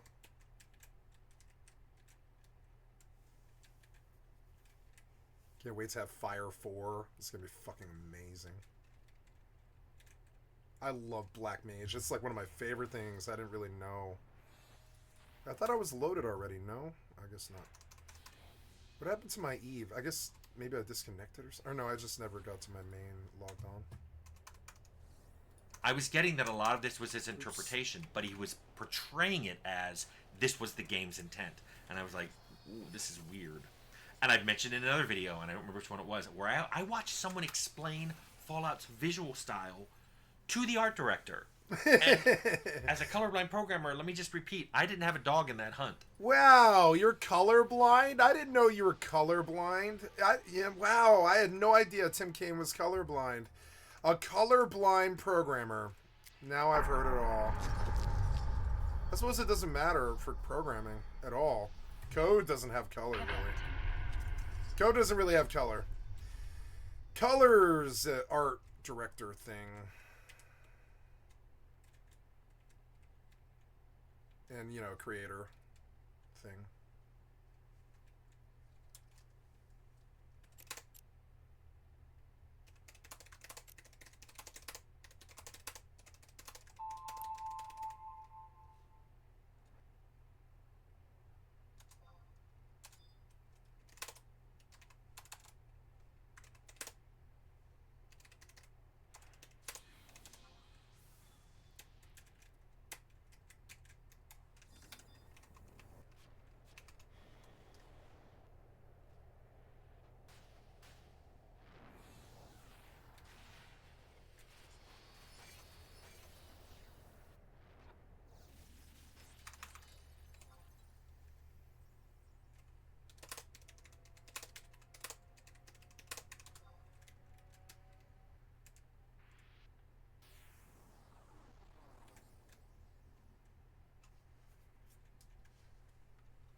But wow, was it fun to watch. So I kind of got why the guy invited me there, because he wanted to watch me react to someone explaining Arcanum to me.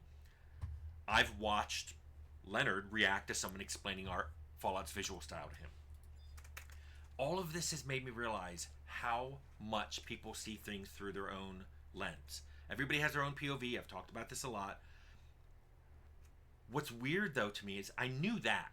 I have my own lens, too. It's why I tell you guys all these stories, so you can understand my lens and then interpret what I tell you later through my lens.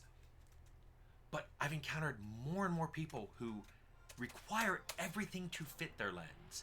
And they will ignore anything that doesn't fit, that's factual. And anything that can be interpreted will get a spirited, almost angry defense of smushing it into their lens to force it in. Even if it doesn't really fit, they'll find a way of forcing it in. And I know some of you are probably thinking, he's talking politics. I'm not talking politics, but I really am still talking game development here. Everybody has their own point of view, and wow, will they force a square peg into a round hole. Conversely, I've been called wishy-washy more than once.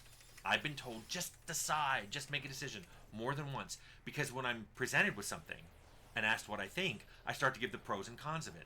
Well, I like this setting because of these reasons, but it will have this problem. Or I like this system mechanic, but we're going to have to figure out how to fix this. Now, let me tell you, this is actually a good thing to have, because the people who try to shove things into their lens ignore the faults, and then you end up with a game going out with a problem that could have easily been fixed if you had just acknowledged it. But I do this on everything. I do this on system mechanics. I do this on storyline. I do this on UX. I talk about the pros and cons. And I like getting feedback from people on it. It's interesting getting feedback on how my ideas fit into other people's IPs. Like when Troika was working on the Lord of the Rings game, I loved it when they sent a Tolkien expert to talk to us. And there's a video below where I talk about that demo. He had a breadth of knowledge that was incredible. But even then, we found some things that were factually incorrect, not interpretations that were wrong. He said something, and I'm like, that's not true. And luckily, like Jason Anderson had just skim read the Silmarillion, and he said, oh, if you look on this page, and we were right. It was a factual thing. But on the interpretation stuff, I'm going to bow to the Tolkien expert. Thank you. I don't know. Similarly, and I've talked about this, when I made Thank Temple you. of Elemental Evil, I got to talk to Gary Gygax. I think it was in my Brushes with Famous People video. I got to talk to him about what he intended in the module, because I could read all the facts from the module, but I didn't want to read what intent was. And there were some places that were vague, and so I got to find out intent from the man himself. Similarly, when I worked on Pillars of Eternity, I worked on that IP. I don't consider it an IP that I was a creator of. It was Josh Sawyer's. I made classes for that, but I loved getting Josh Sawyer's feedback, and they got changed from my initial design because it's his IP. I love that kind of work when I'm working in someone else's IP, and I would never tell any of those creators that their ideas were wrong. The closest I ever got was, hey, this thing you want to do, this idea you want to do, would be very, very hard to implement. Fucking With Gygax, it was the 67 idea mirror of, points. you know, a special sword, and a special class that doesn't really fit in with all the rules. And with computer, you got to have rules. For Josh, it was some stuff I thought should be expressed more about the player character that I think was coming across. But that was just that's completely subjective. Similarly, and I've mentioned this, I've gotten postmortems after one of my games have shipped that I did do the design on from people on the team. Somebody gave me a postmortem for Temple who worked on the team. I got several postmortems because I asked for them from team members on the Outer Worlds. They're great. It's great to get that kind of feedback. In fact, it's so obvious to me that you would want that kind of feedback that's why I sent my postmortems for Fallout 3 and 4 to Bethesda. I just assumed they'd want them. Never heard back, didn't need to, but you have to remember that the place I was coming from was Fallout was something I had a big hand in creating, and they did invite me to E3 to get a preview of Fallout 3. And then afterwards, Todd Howard, Pete Hines, and Emil Paglario, hope I'm saying that right, we all had lunch together, and we talked about what I had seen. So I assumed they would be interested. They were interested at that lunch. I assumed they'd be interested in the postmortems. And my postmortems were, okay, here's all the things that I thought worked, and here's the things that I thought didn't work. But, by the way, I'm never going to put those postmortems on here, and I know you guys will ask, because those postmortems were for them. They weren't for you. They were for them. Now, I personally like getting other people's interpretation of my games. I love hearing it. When I talked about intent, I tried to make that clear. I love hearing what you guys thought my games were about, because that's great. It's one of the reasons I like making my own IP and not working with in someone else's, because I know what the intent is, so I love to hear your interpretation. When I'm working in someone else's IP, first of all, I have to interpret, and interpretation is hard. Or conversely, interpretation is very easy to do, but your interpretation may be so personal, so non-universal, that no one else will agree with your interpretation. A good universal interpretation is very hard to create. Also, extension is hard. You know, there was only one game with Arcanum. So when I watched that guy give his presentation, I remember thinking, there's only one game. One game is a point. He didn't know what direction we were going to go. He didn't have access to our Journey to the Center of Arcanum docs. But once there's two games, you kind of have an idea. But still only an idea. Maybe it's a straight line. Maybe the game's going to go that way. Maybe it's a parabola, so you got point. Maybe the third game would have been here, and the fourth game would have been here. So the game would have gotten crazier or gone off the rails on one axis, and that was the intent. But you don't know when you only have one game. So I can't blame this guy explaining Arcanum to me based on one game. The other thing that's hard about converting one game into another, or making a second or third game, is what I call transposition. And I'm stealing this from music, where like guitar gets transposed to piano. It's not translation, because there are some things you can't do in one. What I use transposition for is, for example, turning a turn-based game to a real-time game is transposition. You have to convert so many other things. When BioWare made AD&D in Baldur's Gate 1 and 2 from a turn-based game to a real-time game, they had to change a bunch of rules. And in my mind, that makes it a little not AD&D. That's not, AD&D is turn-based. They made a interpretation of AD&D, real time on a computer. Same thing when you go from an isometric game to a first-person game. There are things you have to change to make that work. I think those are useful things to do to advance the game, to extend the game. But that kind of transposition is subject to interpretation. Some people like it, some people don't. For all those reasons, that's why I find working in someone else's game world to be hard. And if I had my own way, I'd only make new IPs. I wouldn't work in someone else's. Anyway, that's my thoughts on actually making games based on someone else's games.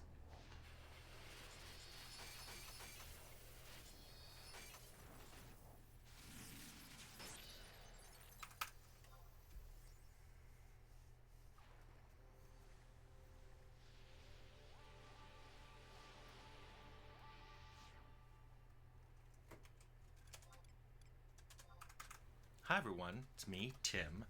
Today, let's walk through the Arcanum development timeline. Yeah. A few weeks ago, I like a couple Arcanum. months ago, I did It's a shame it's the Fallout isometric, development but timeline. it was People good. really liked that. In fact, Stavros Nicolaou asked, "Can you do an Arcanum one as well?" And I was like, "Yes." Interestingly, about doing this, so this timeline was a lot harder for me to put together than the Fallout one. The Fallout one was basically looking at my notes and ordering them chronologically.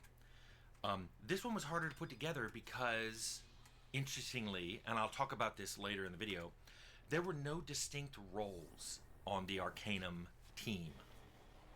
People did whatever they were good at. Because of that, we had no internal producer. Now, Leonard was the contact point with Sierra, and Sierra had their own producer. But for things, all the things that I did as the producer on Fallout, which was have schedules, project reports, meeting agendas, those things didn't happen inside of Troika.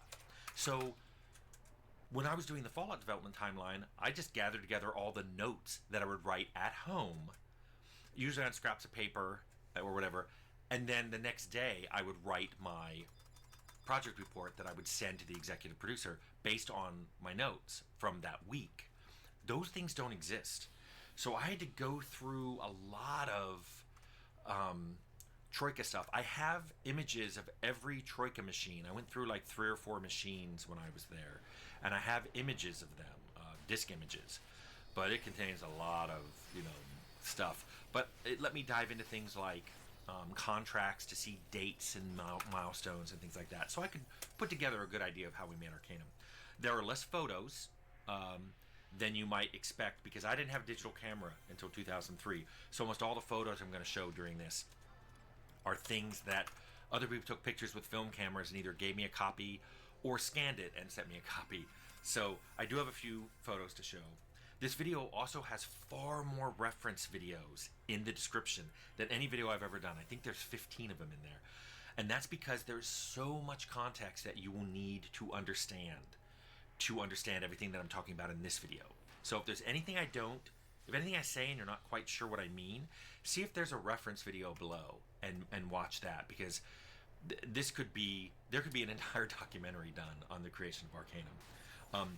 To get started, I'm going to have to start at the end of my time at Interplay, and you'll see why in a bit.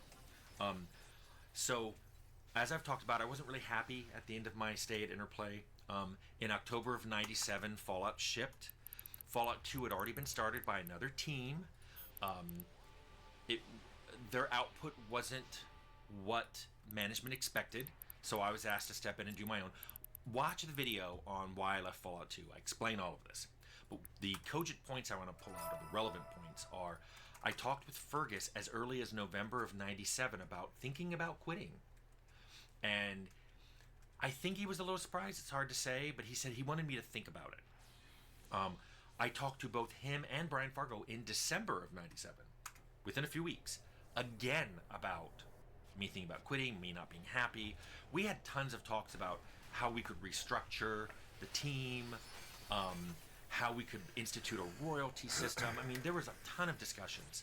But if you watch that video, you find out there was a lot of other things going on, and people glomming onto Fallout, and I was just like, blah. So at the very beginning of January, when I got back from the winter break, I basically said, hey, I'm going to leave.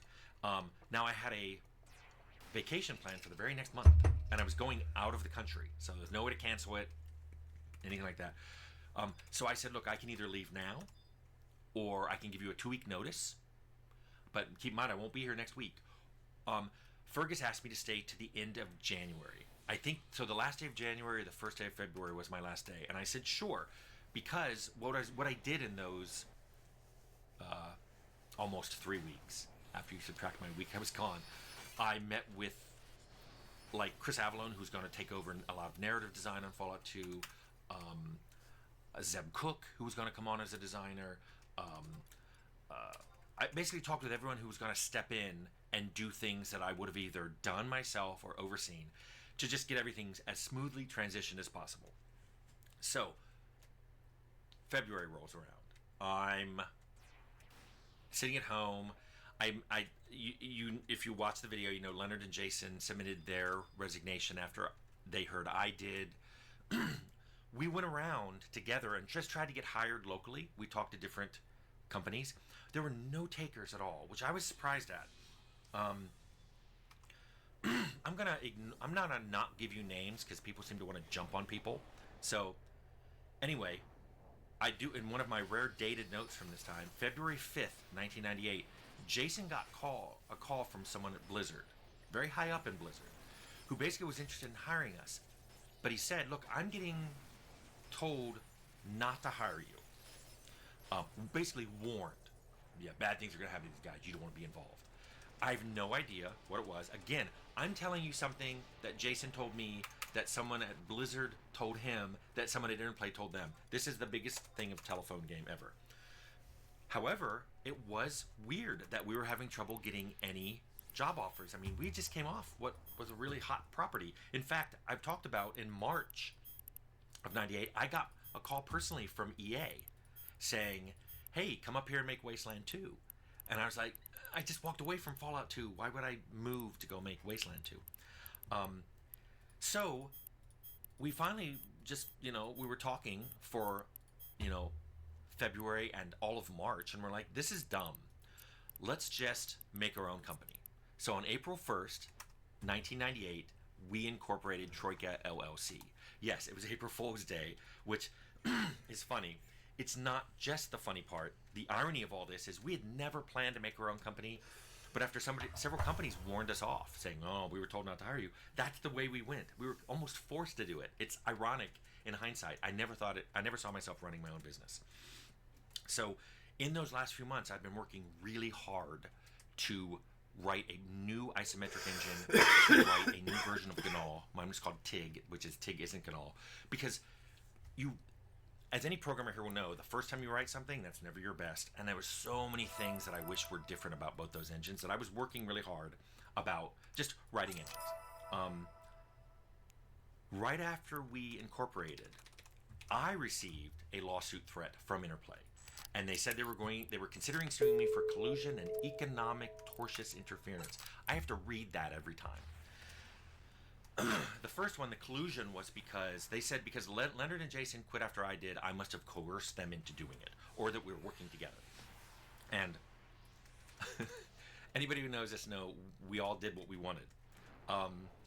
The second one was even more ridiculous because it claimed that I demanded to be on Fallout 2, which was the exact opposite. I was begging not to be on it. That I quit unexpectedly, which they knew months before I left that I was thinking about leaving. And that I did all those two things deliberately to set back development of Fallout 2, ignoring that I stayed for almost an entire month to try to get everything transferred correctly. So we talked to a lawyer.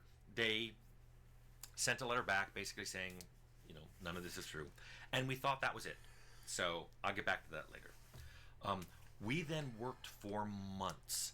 We put together a 148-page design doc for a game that we were calling Epic. I don't know why I like that word so much. I always want to call my prototypes Epic. This is what would become Arcanum. We each worked from our homes. We would meet very frequently, a few times a week, Often we met at Jason's house because Jason lived close to Leonard, and I would just drive down there and we'd all meet and we talk about design, we talk about tech stuff.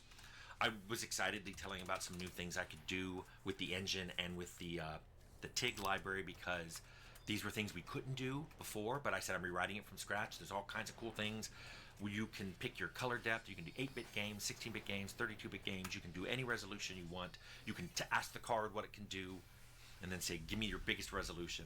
A lot of really cool things. The memory management was really awesome. Anyway, during this, we weren't having any income. I had to remortgage my house just to get my mortgage payment down. And I'd only been there for 3 years, but anybody who's ever had a mortgage knows that the beginning of the mortgage is where it's mostly interest you're paying. So I restarted this 30-year mortgage, pretty much knowing I still owed the same amount of money, and it reset it to a full 30 years, but I got my monthly payment down. And this is the only way I was figuring out how to survive, because we weren't making any money. We had several publisher meetings during this time, and those weren't going very well either. In fact, one publisher, literally, the head guy started yelling at me in the middle of a meeting with about 8 or 9 people in it. He's telling me how stupid I was for still making things in C instead of C++. Before I couldn't even say anything, I was about to respond about, hey, I've done both, I know both, the C compiler does better optimization, C++ is slower, it hogs memory. Before I could say anything, Leonard starts yelling back at him. Leonard always has my back, but that probably didn't make that negotiation successful. But none of them had been. Even the ones that went well, nothing came of them. Fun times. So, sometime in July, we started talking with Sierra, with Scott Lynch, a VP at Sierra. In August, they basically told us, it'd be August of 98, that they were interested, but they wanted to see a working prototype in 90 days. Let me tell you what they wanted in that prototype. They wanted a sample level with combat against various creatures. They wanted spells. They wanted a structure that you could enter. And they said, yeah, either it's enterable and the roof flies off, or you instance into it. They wanted visual effects. They wanted a working UI. These were insane. We had very little code in place, just what I had already written since February.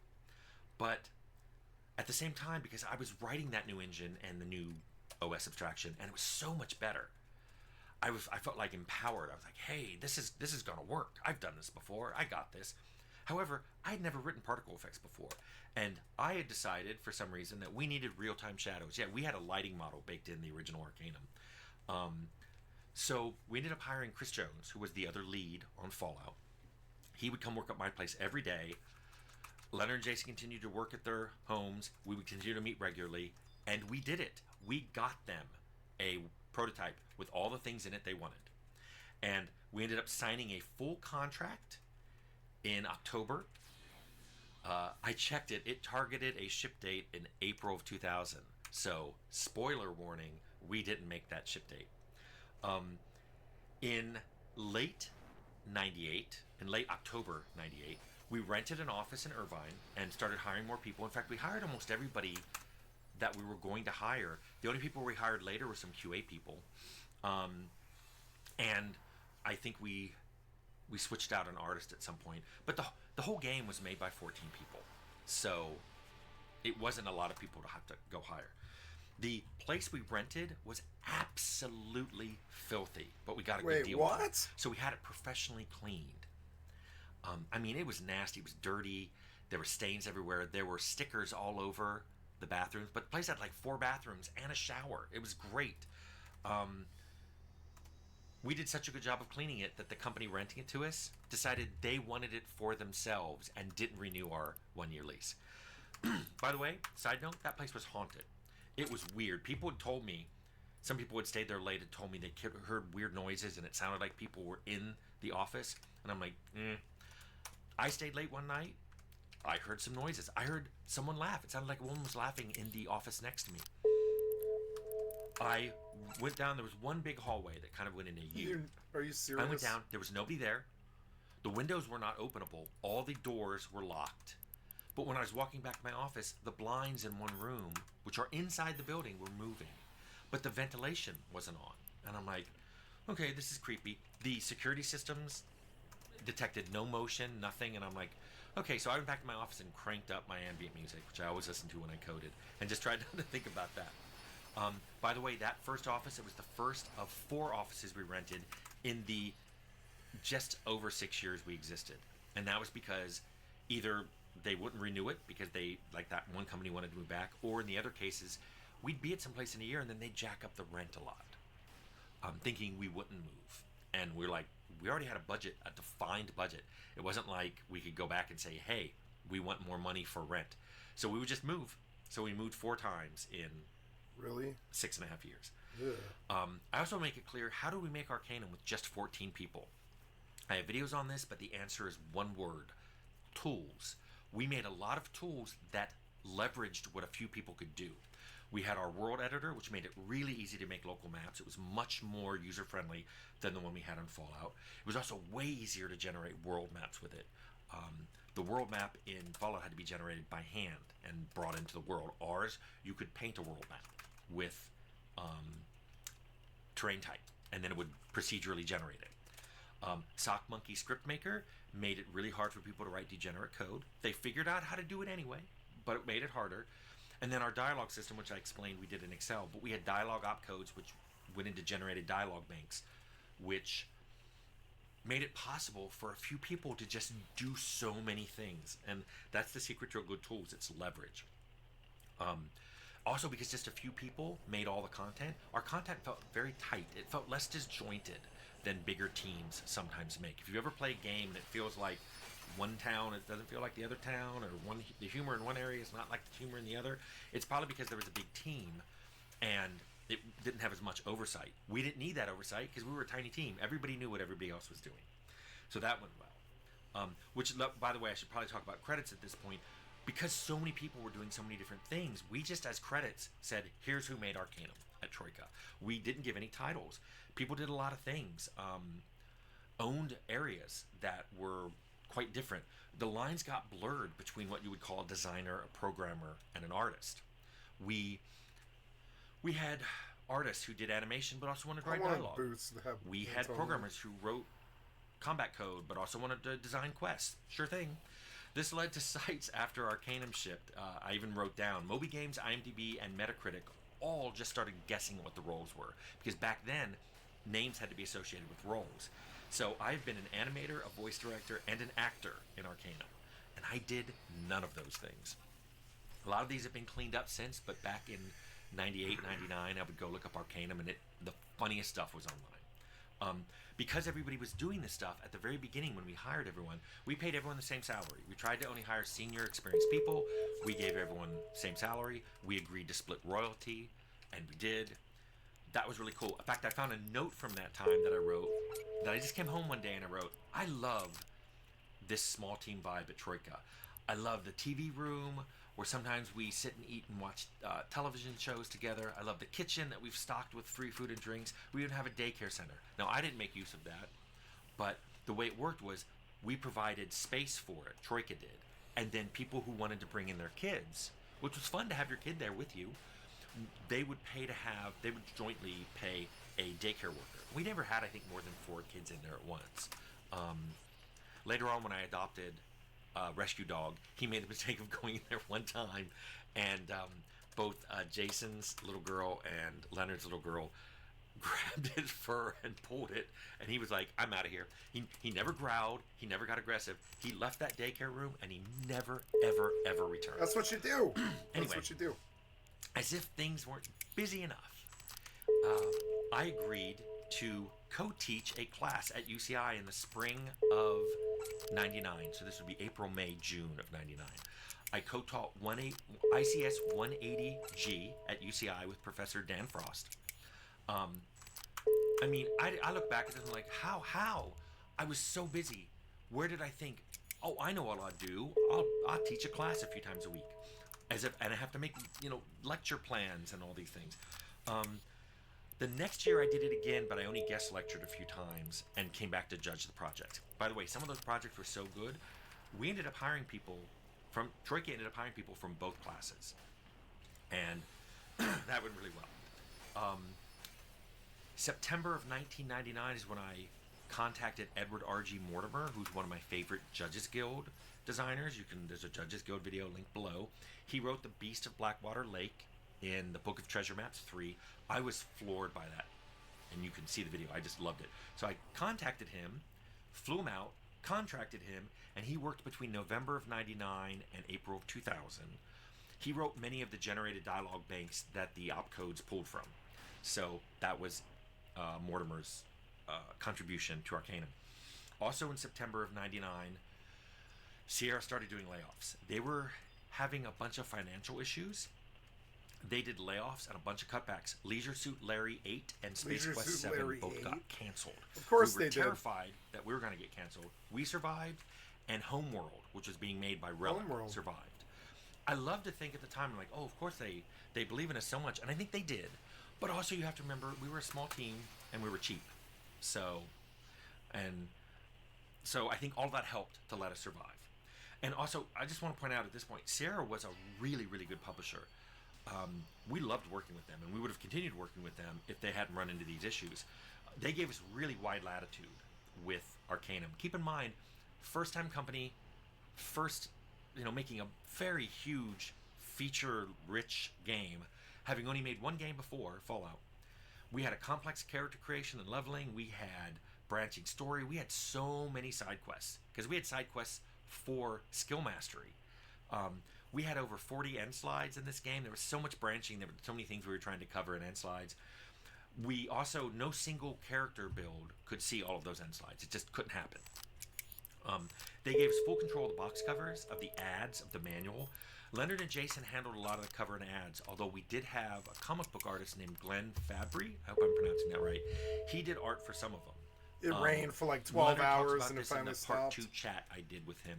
I'll link that below. I wrote most of the manual, threw a recipe in there. I have a video about my recipes. They also let us keep the code rights. So even though they would own the IP, we owned the code.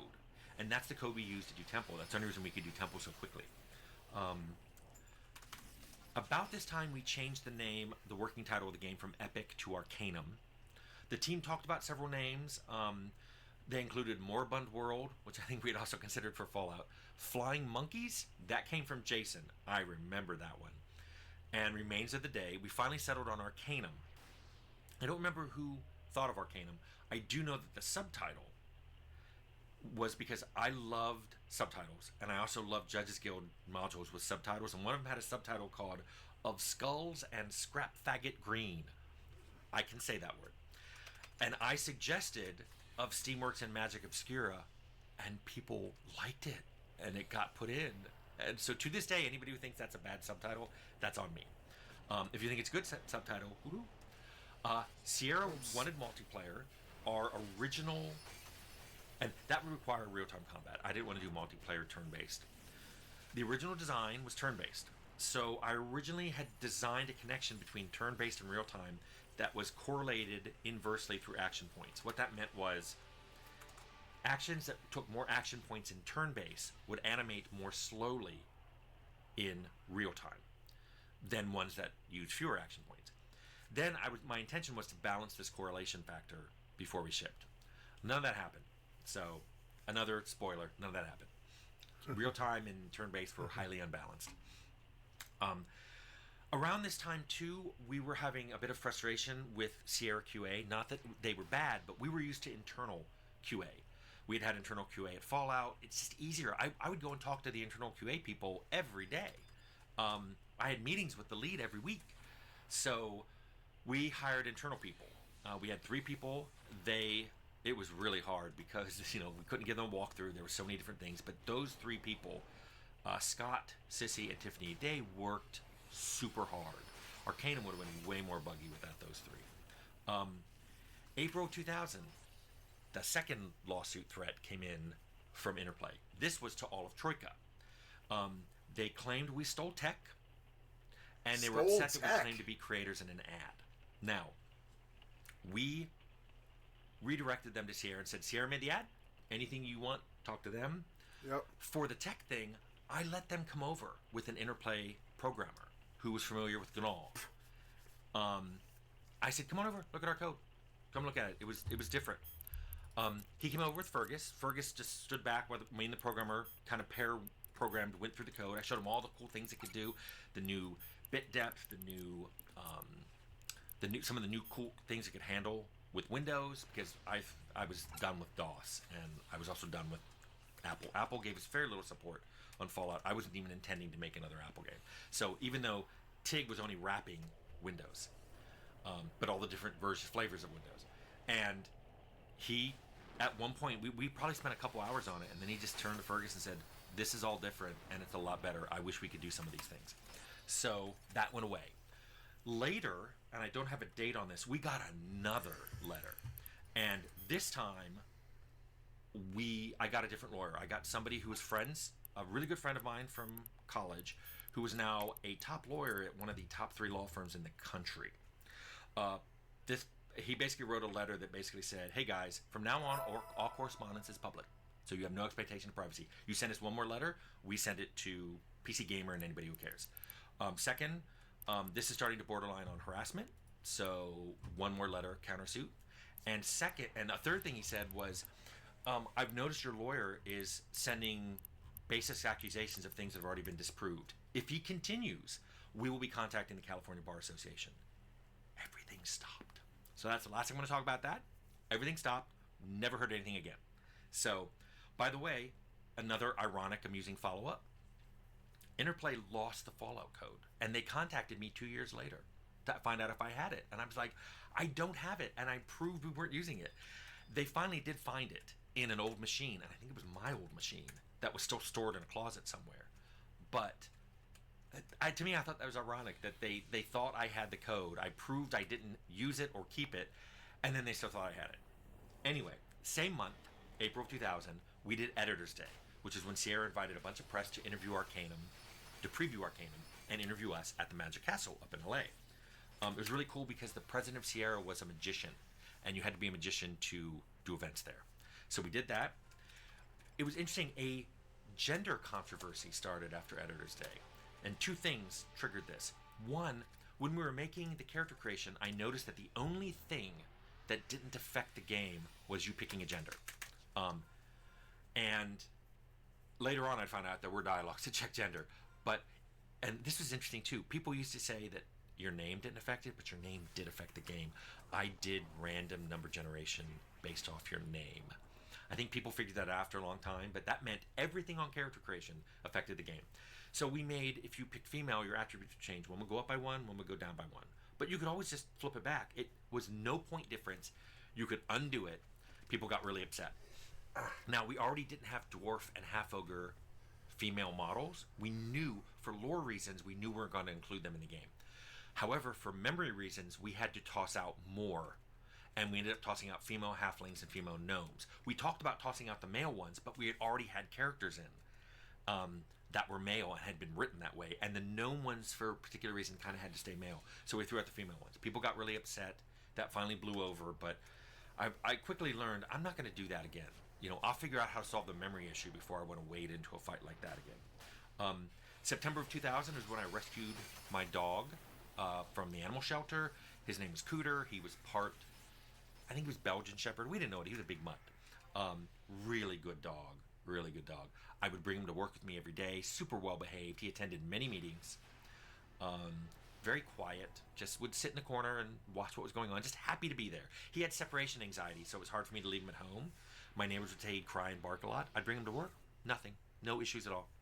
So by this time, we were really behind in shipping. So early in the summer, Sarah said, look, we're going to ship as soon as the bug count drops to a certain point. Not necessarily 0 and not necessarily if the game is balanced.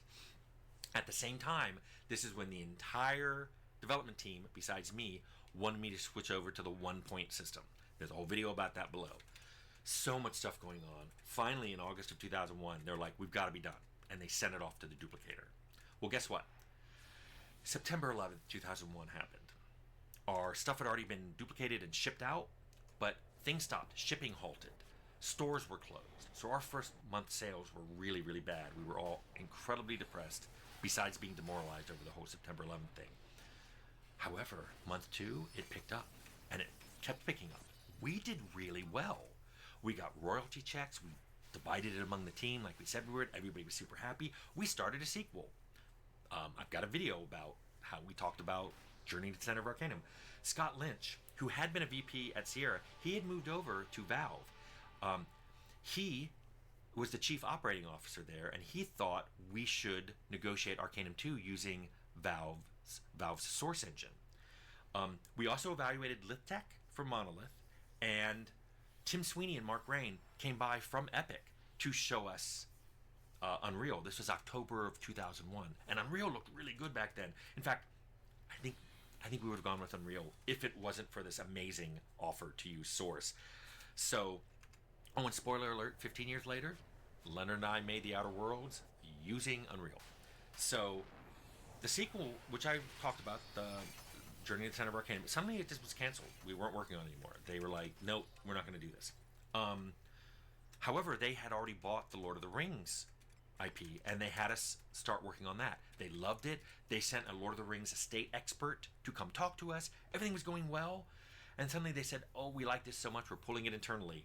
And then they stopped contacting us. They wouldn't respond to our emails and calls. We just didn't hear from them. Then Atari and Activision called us in the very same week. Atari was working with WotC, and they wanted to know if we could do a D&D game based on 3rd edition using the same engine we used in Arcanum, which, remember, we owned the rights to that code. So there's a video below about making Temple. Then Activision contacted us and wanted us to make Bloodlines, and Source could be part of that deal. So both of those went through. We bifurcated into 2 teams. Leonard and Jason and most of the Arcanum team went on to Bloodlines, and I and a few of the Arcanum team, and I had to staff up, and so did they, in fact, went on to Temple of Elemental Evil. And that's where, at that point, we were being paid by a new company. We couldn't do a lot of fixes on Arcanum, and Sierra was no longer approving our fixes. So we couldn't do any bug fixes that they wouldn't approve. So, boom, we were now on 2 new projects. And that was the end of Arcanum, of Steamworks, and Magic Obscura. So, I hope you liked this development timeline. I hope it wasn't too long.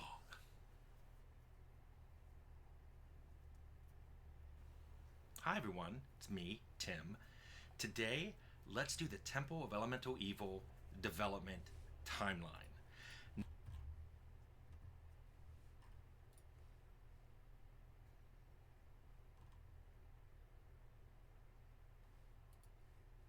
If there's one... We'll do the Patrick Sissy on Lindsay Lohan.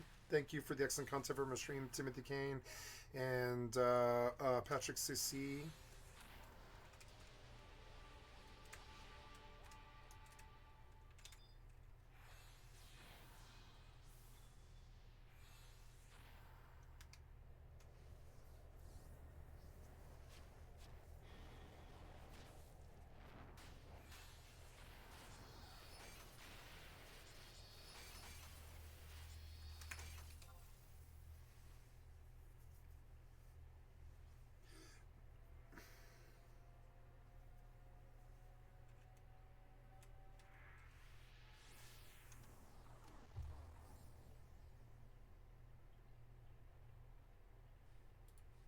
If there's one perfect example of a child star suffering the wrath of Hollywood hell, it's the story of Lindsay Lohan. From abusive parents to mismanaging money to being eviscerated by the press to substance abuse, then her movies flopping while she experiences... So I wanted to go back, and I wanted to see Timothy Kane again. Why are you taking so long? Let's go. Thank you, Timothy Kane. I'd like to sub to your channel for the excellent content from my stream. Oops, if there's one perfect example of a child star suffering the wrath of Hollywood hell, it's the story of Lindsay Lohan. From abusive parents to mismanaging money to being eviscerated by the press to substance abuse, then her movies flopping while she experiences a very public downward spiral, she truly has experienced every element of the child star curse. Then again, her own inexcusable behaviors and reckless lifestyle have genuinely put her and others in danger. At some point, adults can't just blame their past for their current mistakes. When you learn Lindsay's story, you won't be sure to feel bad for her, hate her, or feel genuinely confused how her... I always wondered who they were doing My favorite television star of all time is, well, I guess it's technically her name. I forget the name of the voice actress, but she's very, very good. She's been an actress in television for a very long time. But I'll pull the name here in a second once the crab is fired off.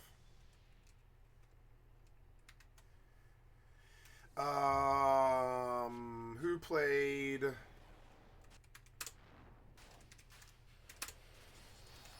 Sarah Lynn?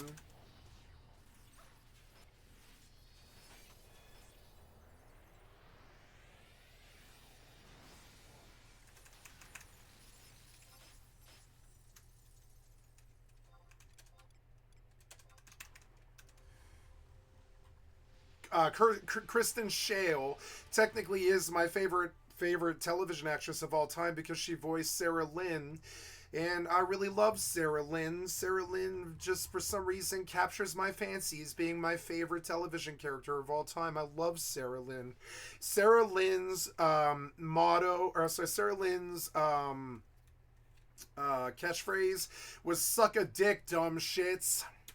That's literally her fucking catchphrase. Her catchphrase was "suck a dick, dumb shits." Does it sound familiar?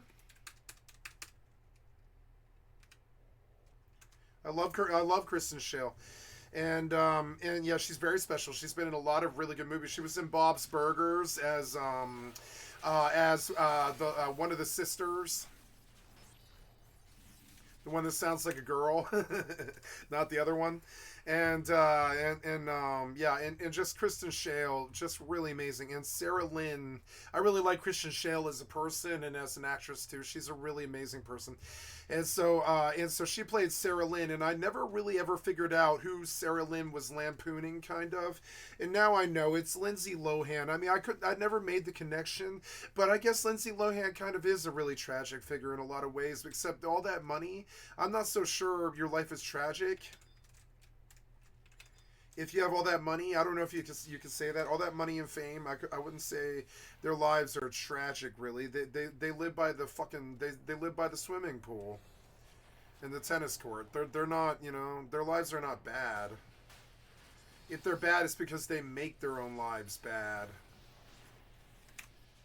I like it, coming from the lower class, it's hard for me to look at somebody with a lifestyle like that very seriously. Because all that money that she had,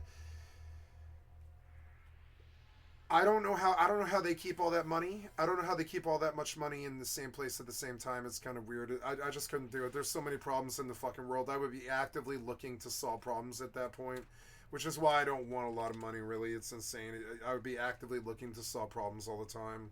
It's fucking annoying. Oh, your cousin got raped. Well, here's some treatment. We're gonna get him in some treatment and stuff. Get some mental health facility stuff going. Or your cousin's on the street. Then we're gonna go pick them up right now, or we're gonna take him to a motel for 3 weeks, and we're gonna dry him out. You and me, we're gonna dry him out, and we're gonna just watch television, play games, and just chill with them, and let them know that going out and doing drugs is, you got to voluntarily want to stop this, and you just sit with them. You sit with them and dry them out for like 3 weeks. And then you're like, okay, you're going into an inpatient for like 2 solid years. You're going to eat 3 square meals a day. You don't have to work. You can just sit there and heal. And at the end of the 2 years, I want you to work, But for 2 years, you heal. And that's how you get rid of drug addiction. That's how you stop in the community. You don't constrain them to the streets. You don't mistreat them or anything like that. And I would go and do that. I would help a lot of people who were helpless on the streets. And that's, as I look at people like Lindsay Lohan, and I know I'm supposed to feel crocodile tears. I'm supposed to feel sympathy for these people, but it feels like crocodile tears a little bit. I'm like, I don't know. You have all that money. I don't know. It's sort of insane. I don't know why they give them this much money either.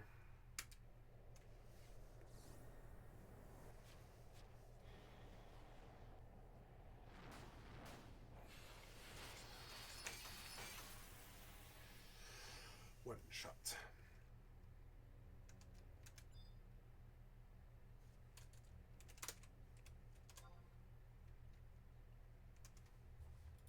Reality stretch. Or are we stopping now?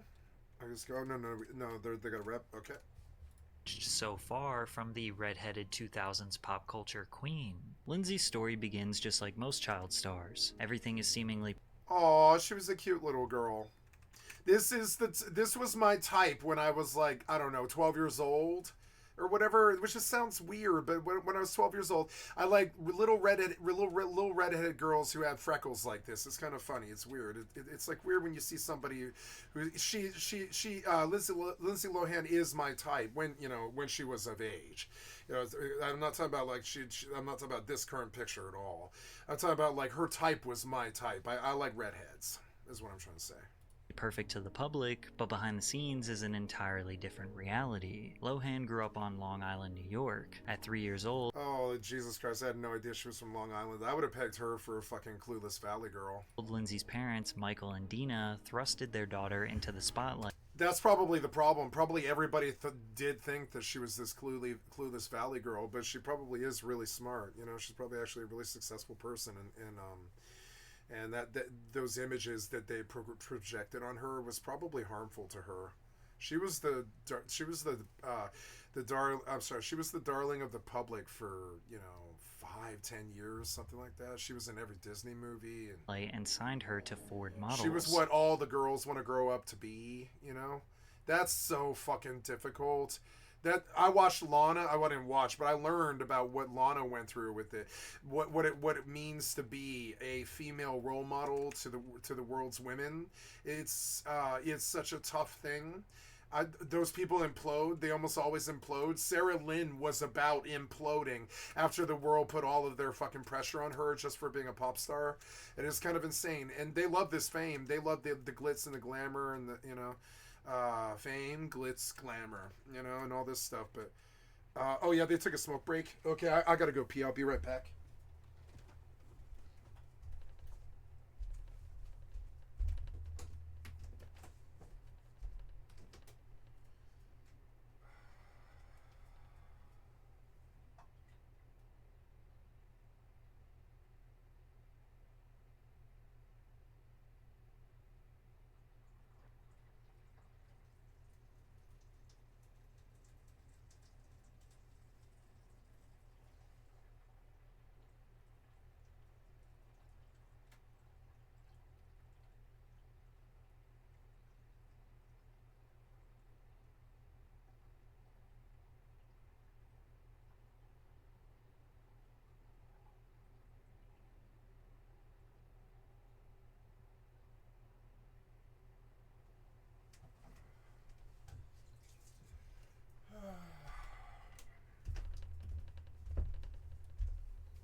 A prominent modeling agency based in Paris with several studios across the US. As a child model, Lindsay posed for brands like Calvin Klein Kids and Abercrombie. She also appeared in over 60 television commercials for brands like Pizza Hut and Wendy's, as well as a Jell-O spot with Bill Cosby. Not even old enough to attend kindergarten, Lindsay balanced work with a normal childhood that was unfortunately consumed by conflict as her parents' on and off again relationship presumably made life more difficult for their 4 children. Oh my God, they're In all particular, like her this. father Michael had frequent run-ins with the law. Oh and my served God, jail they're time. all like this. You can see it in their eyes. They're all crazy like her.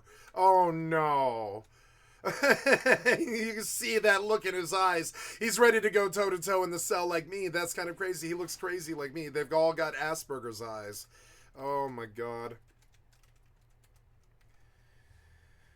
In a stock fraud case when Lindsay was 4 years old. Stock fraud? Lindsay's mother Dina Stock detailed fraud. numerous horrific incidents of physical abuse and domestic violence she endured at the hands of Michael, including being R-worded by her own husband. Her mother said, "Lindsay saw her dad abuse me. That's why she's so screwed up." Michael vehemently denied all accusations, but you'll notice her father's behavior gets her in trouble throughout her career. Despite the conflict that pursued at home, Lindsay excelled in the workplace. In 1998, Lohan competed against more than 1,500 young actresses to book a lead role in the remake of the 1961 romantic comedy film The Parent Trap. The film follows identical twin sisters who are separated at birth due to their parents' divorce. Each parent takes one of the twins to raise without informing the other twin of their existence. I remember when they did this for Patty Duke, because she was the America's little girl or whatever. And so Patty Duke got this amazing role for Disney that they kind of cheated on a little bit. They cheated on this a little bit. If you think about The Parent Trap, all it is the same star forced to do twice the work. And that's what I think of with The Parent Trap, is it's all the same girl, Patty Duke or whatever, or Lindsay Lohan, but it's just double the work for the actress, which is good.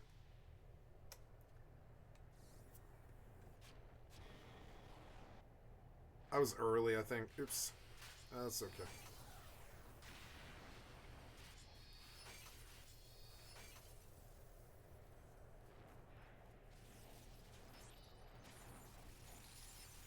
I was early. Oh well.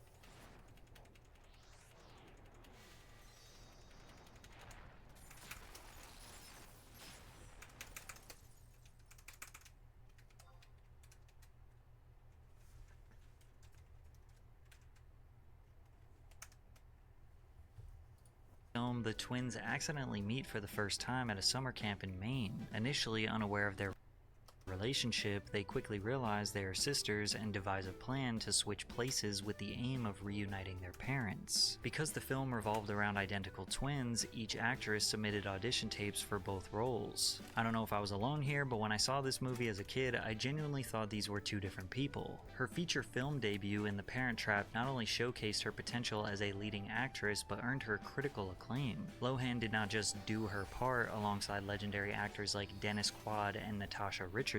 She excelled and received praise from critics for her performance. Her debut was a resounding success, and the film earned over $92 million at the worldwide box office. She was Hollywood's next child superstar. The film earned Lohan a Young Artist Award for Best Performance in a Feature Film and a 3-film contract with Disney. The first film in her contract was another remake, more specifically a remake of the 1976 comedy film Freaky Friday. Freaky Friday centers around a mother and a daughter who magically swap bodies. Throughout the film, the pair are forced to live each other's lives. The mother has to navigate the complexities of high school. In contrast, the daughter must manage her mother's work responsibilities as a psychologist and prepare for her mother's upcoming wedding to her fiancé. Freaky Friday wasn't just a cult classic for 90s babies who grew up on Disney. It grossed over $160 million at the worldwide box office. It's also worth mentioning that Lindsay's aesthetic didn't match the typical bright-eyed, bushy-tailed Disney star. She had more of the alternative, Avril Lavigne-esque look that made her seem more mature, which made it easier to eventually break out of the child star chains. Lohan also decided to embark on the cliche child star to pop star career path. Piggybacking off the movie, she released her first single, Ultimate. She was becoming a product of the Disney pop star factory, executing the same promotional strategy of releasing her second single, Drama Queen, after her 2004 Disney comedy, Confessions of a Teenage Drama Queen. After these 3 films, she had already secured her legacy as a Disney icon and a beloved child star, but her next role as Katie Heron in Mean Girls stamped her place in cinema history, as this film is in contention for being one of the best high school movies of all time. Mean Girls follows Katie Heron, a teenage girl who moves to Illinois from Africa, where she has been homeschooled her entire life. Why don't I know you? I'm new. I just moved here from Africa. What? Africa. So you're from Africa. Why are you white? She starts attending North Shore High School and is overwhelmed by the social dynamics and cliques. Katie is befriended by... That was such a terrible ass line. Oh my god, I don't think I need to see it. Ugh.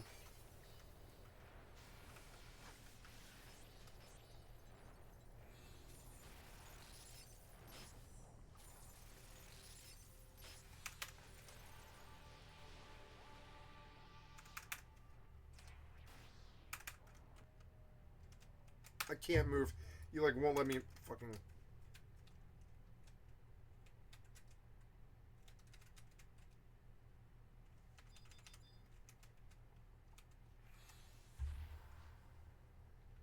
by two social outcasts who teach her how to adapt to the school's social structure. She is also noticed by the Plastics, led by Regina George, for her good looks. The Plastics invite Katie to join their group, and Katie is encouraged to accept the invitation as a way to spy on the Plastics, break down their popularity, and expose their evil intentions to the whole school. Upon release, Mean Girls received positive reviews from critics, and although it was over-exaggerated, it did provide a somewhat realistic lens into the cruel and unapologetically mean behaviors and attitudes of high schoolers, and it definitely created quotable scenes that have lasted 2 decades. I can't go out. Oh, I love her. It's Amanda Seyfried. I think she's like the second most beautiful woman in the world. I love Amanda Seyfried. She's like, she played Marion Davies in Mank. She's like the most beautiful woman in the world. She's the most beautiful famous woman in the world, in my opinion. There's beautiful famous, and then there's beautiful non-famous, and I think she's like the second most beautiful woman in the world. I'm gaga for this girl. I've always been gaga for this girl. She's like my type. She's so my type. Look at those exotic eyes. It's gonna be dash of Russian, maybe? Russian, I'm guessing. Dash of Russian, I think. 10% Russian something. She's so fucking beautiful. Boo, you whore. The film was a massive commercial What? success, grossing over $130 million at the worldwide box office. Lohan won the award for Breakthrough Performance at the 2004 MTV Movie Awards, which she actually got to host. I Nice. cannot believe I'm hosting the MTV Movie Awards. This is going to be so much fun. Yeah, that's so dope. Yeah. Oh yeah, these are my parents, Donald and Judy Lohan. Hi, gang. It is always so nice to meet Lindsay's friends. MTV said they had to be here with me, since I'm not 18 yet. She's the youngest host they've ever had. Lindsay Lohan was on top Why of not? the world. At age 17, she was already I doing think cover shoots how with they did headlines that was actually really good. Bring the parents with wherever that kid is. If you're child exploiting people, bring the parents to the gig. In my opinion, like the parents should be there. The parents should always be there. It should always be there.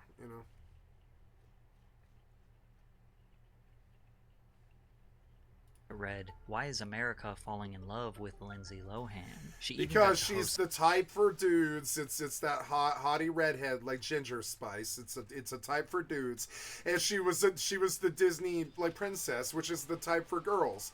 So she's what everybody wants to be. It's kind of insane. She's what good people want to be. I've never aspired to be this. Her whole deal of being the Disney Club thing. I thought my life was gonna play out like that movie Heat. Honestly, I thought my life was gonna be Robert De Niro in the movie Heat. I didn't think I was gonna do this sort of thing at all. I honestly never dreamed I would do something like this. I thought I would be a lead singer before I'd do something like this either. But I love doing this. This ended up being what it was. I didn't know. It took me a long time to find it. The self-expression I have with my job is the best I've ever had in my entire life. It's always limited by somebody else or somebody else's vision or something else.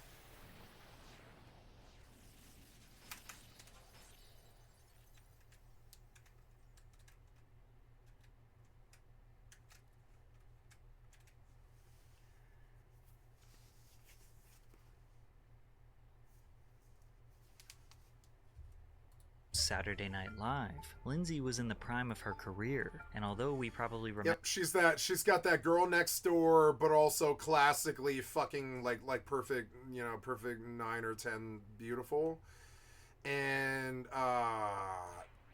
she's smart. You can see it. She's got the Asperger's eyes. You can tell she's fucking smart. I wouldn't try and go up against her socially. She'd probably own me. You know what I'm saying? I think she's my age, too. How old is Lindsay Lohan? When was Lindsay Lohan born? This is the weird shit that we do to celebrities.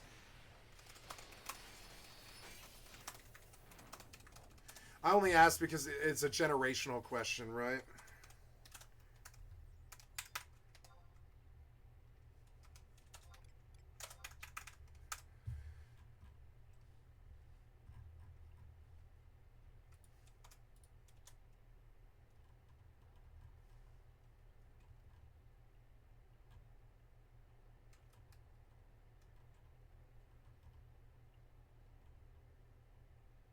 Yeah, she's right around my age. Yep, no problem.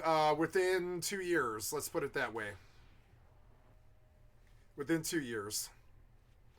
Remember her as being extremely popular and relevant for many years. Yeah, she's my type. She's my age. She's my type.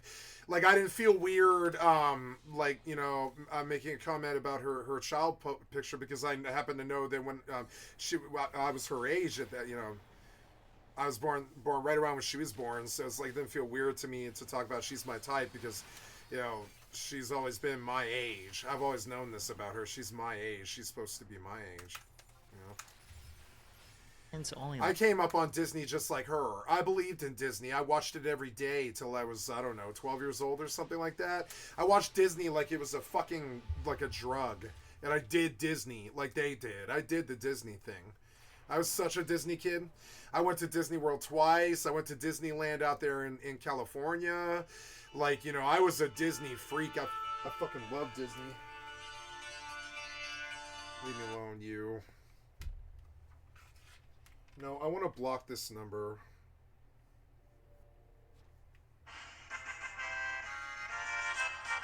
Now you're acting like all predatory and stuff.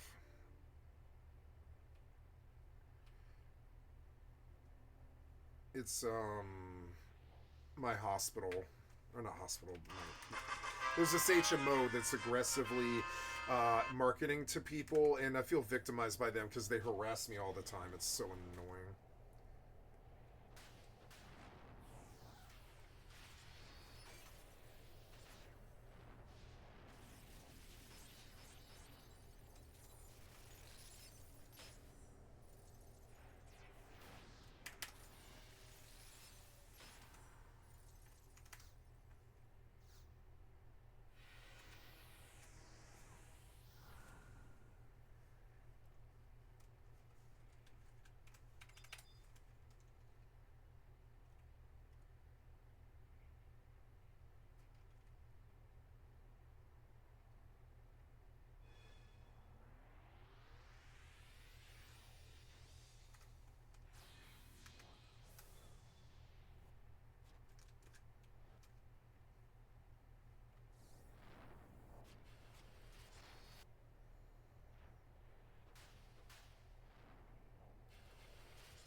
One of the things Trump needs to do.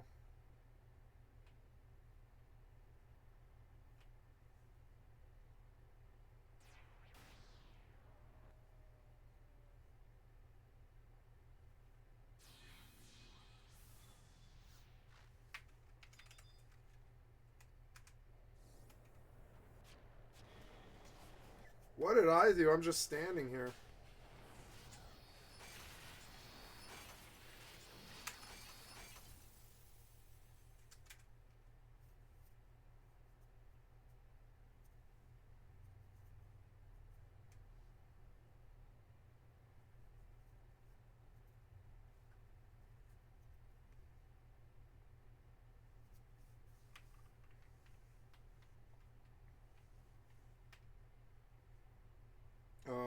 I am doing something, but I don't remember what. Oh yeah, they left me a voicemail, did they? Let's see. Do they always leave the same message? Yeah, they do. They always leave the same message. I want you to... I want you to block this number.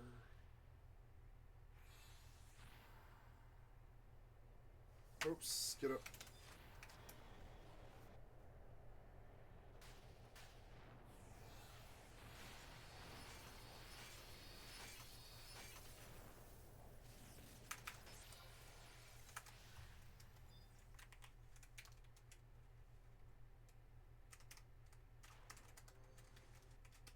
Let's see, this camera's so annoying. Like, the fucking rock wall is so annoying.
Lasted roughly from 2003 to 2006 as her And commercial. then when she got to be about 20 years old, she got like perfect 10. When she became like a young woman, I would say that's Ginger Spice Hot. She's like perfect 10. She was like a 9 when she was a teenager. She grew into it. She grew into that classic Hollywood beauty. She didn't have it when she was a kid, in my opinion, but she did when she was like when she was like a 20-year-old. She turned into like the most beautiful woman in the world. There it is. You see it from this picture. She was like top 10 anyways. I don't know if she was like the top in the world, but she was rated that way. I've always disliked the whole "is she hot, is she not" thing. It's disgusting. The Office talked about it. It's so sexist and kind of like fucked up. I don't like rating people's beauty and stuff. I don't like doing it. But I do like beautiful women. I have a taste for beautiful women. The best in the world. It's restrictive to my life, but I don't care. I've always had a taste for extremely beautiful women, and it sucks. It's a really bad thing for my life. I've never had a problem being around them either. So I don't know,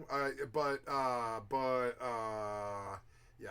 Success and She's so hot, she makes me blush. She's beautiful. public perception would start to spiral out of control. Yeah, and that's what I meant by she's my type. Like that is my type. Pretty much. Yeah, I've got several types. I like the girl next door brunette is the love of my life, and the hottest girl next door brunette I've ever met is Cloud Candy. I never ever even seen like I've ever seen on television or movies or anything like that. And so I have a weakness for brunettes, like the most. But I have an admitted weakness for redheads right after that. The redheads are also my type as well. And then I like Asian, Japanese. Asian Japanese would be fourth. Third would be Native American white girl. Exotic Native American white girl. I'm sorry, exotic white girl with Native American blood. We're talking like, very white girl. White pale girl, but definitely exotic looking because a dash of Native American blood. That's my main type, but you never see that. It's extremely rare. So I settled for brunette.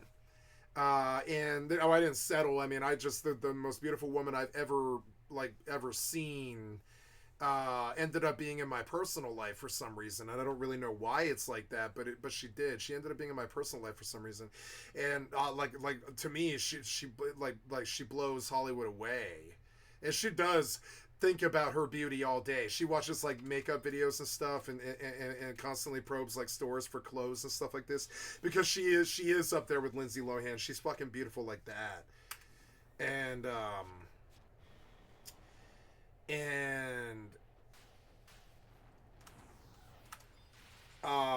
being that beautiful is in its own way a full-time job, because they worry about their skin, they worry about their appearance, they worry about what people think of them. They have a social thing going on usually.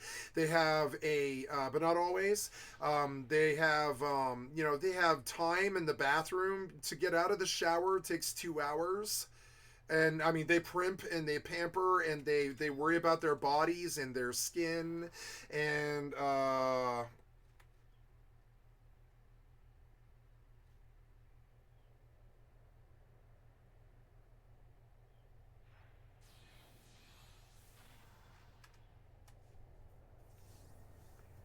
That's too much mana.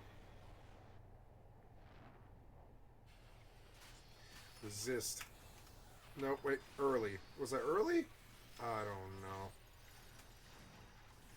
Get to casting. Why aren't you casting? Oh.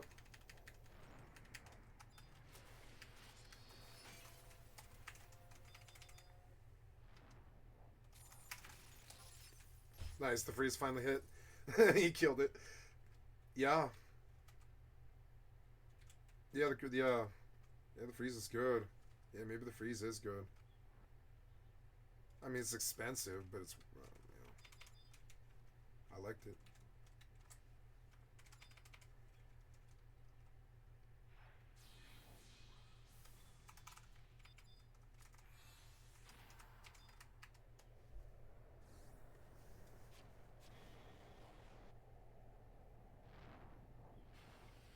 Resist after resist. No, we got it. I got it in time.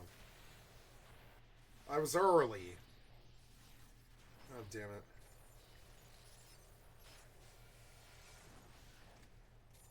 It's because my red maze sub.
troubled household in New York seemed to reach a tipping point just before hosting. See, now, when she got on drugs, I don't like the way she looks at all.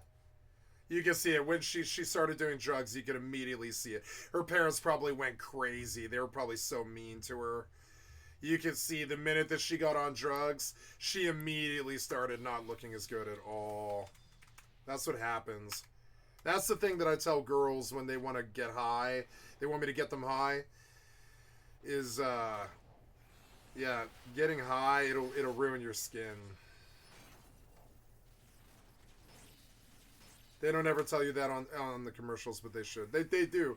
They tell you on the commercials, they show you meth face and what it does to you, but they don't really talk about how quickly it ages your skin, and they should. Like, 5 years of meth or 5 years of heroin will put a layer of fucking, like you know, like layer of age on your skin that wasn't there before it happened to me. It sucks. Ah, congratulations. Yay.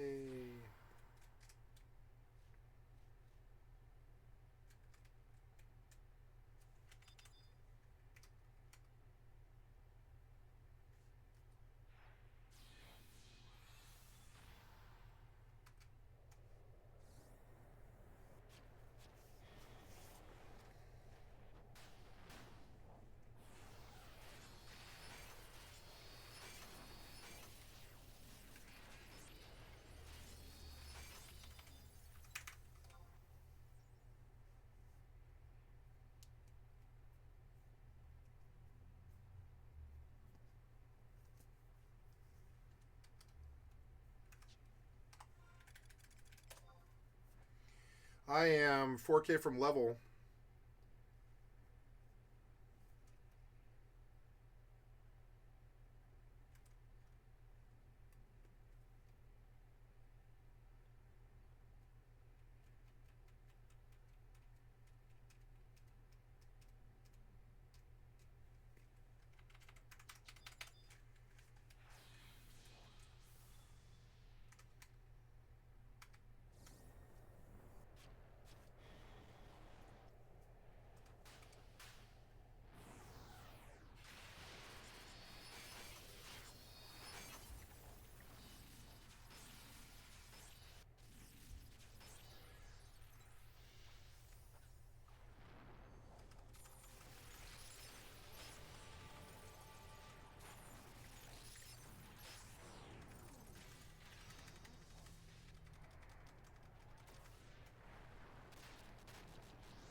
I think we can almost always go if it's above 250.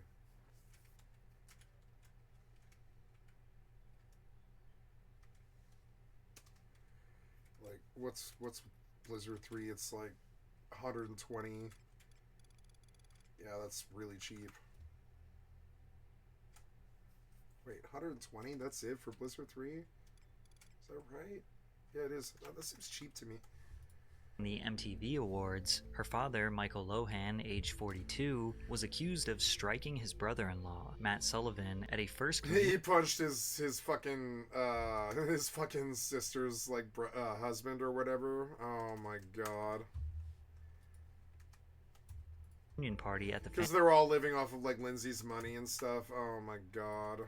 family's home in Merrick, New York. Her father was arraigned in First District Court in Hempstead on charges of second-degree assault and aggravated harassment. He maintains that Sullivan was drunk and responsible for the fight. A few days later, her father was due in a Manhattan courtroom to face similar charges in an unrelated case for allegedly beating up a city sanitation worker. That same month, Michael was arrested and charged with theft of services after allegedly skipping out on a $3,800 bill at a hotel. These incidents further placed a spotlight on Lindsay, who was unfairly held accountable for her father's actions. But in July of 2004, Lindsay officially turned 18 and moved to Los Angeles by herself. Instead of buying a house, she used her multi-million-dollar movie earnings to live in hotels, spending 1 year at the Hollywood Roosevelt, followed by 2 years and 2 suites at the Chateau Marmont. And these rooms cost hundreds, maybe thousands of dollars per night. She was easily spending upwards of $1 million per year to live in hotels. What? Lindsay... Why were you living in hotels, Lindsay? I mean, I know why, because it's fun. But like... And you're rich. What do you? I mean, what do you care what you spend your money on? But hotels all year long, that's okay in an extended stay. It's not okay in a 5-star. Because what are those? Those are like 240, 330, something like that. She's got enough money. Who cares? Honestly, who cares what she spends her money on? That's not my place to tell her. You know, whatever.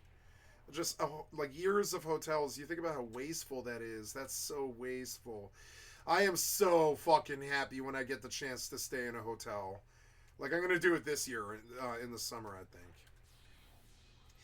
But all year long, that is so fucking wasteful. Do you have any idea how much fucking time and man hours and people it takes to keep a hotel fucking running? It's like, you know, it's so much. Like, just so what? So you can just spend your money there or whatever? It's insane.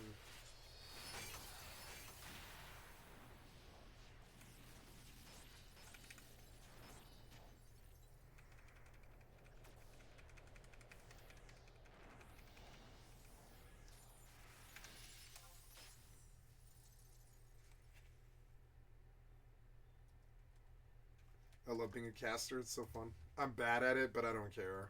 said, I didn't want to be alone. I spent my life as a healer and as a DPS. Like, I don't care that I suck at caster. Like, by DPS I mean hunter and rogue. I don't mean mage, you know. So I don't care that I'm bad at caster. I want to get better at it, you know.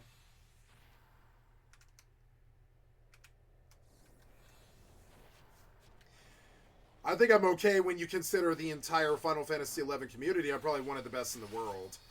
But by my standards, I'm not that good of a caster. Not at all.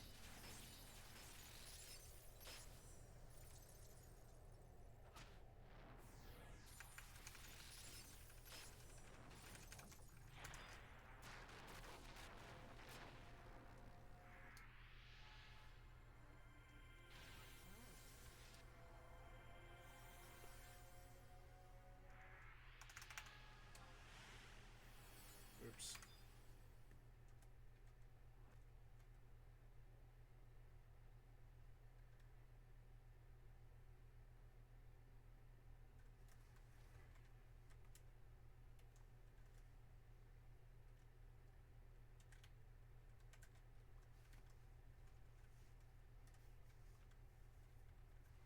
Oops.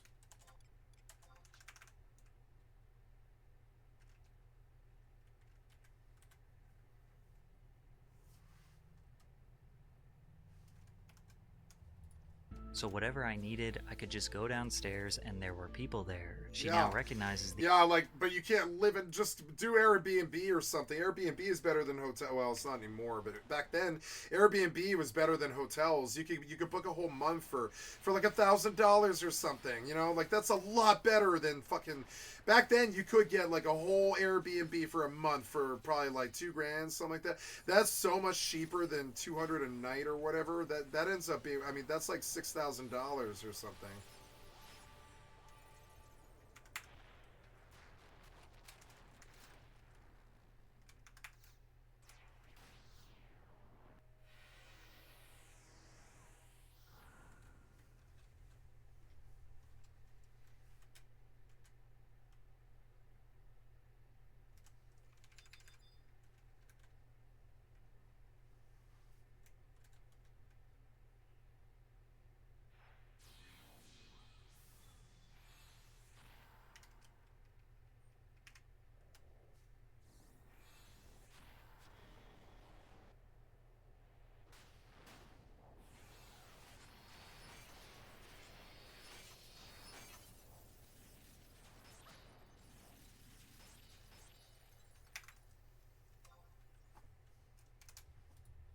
unhealthiness of that. A combination of being a misguided teenager with millions of dollars while struggling with the trauma. Yeah, she looks exactly like the girls I used to date. You know, this is the type. This is the girl that I like. She's my type. It's weird because I didn't think of Lindsay Lohan as my type. Go back to it. I didn't think of Lindsay Lohan as my type, but my fuck is she hot in this picture. This is my type. This is what they look like. They've got a joint. They got bracelets and rings, and their hair is all did, and they're fucking hot, and they're down to fuck, and they're down to like roll. Yeah, like I don't know, like that's my type. It sucks, but it is. That's my fucking type. It's weird, but club girls. Club girls are my type, kind of. It's annoying.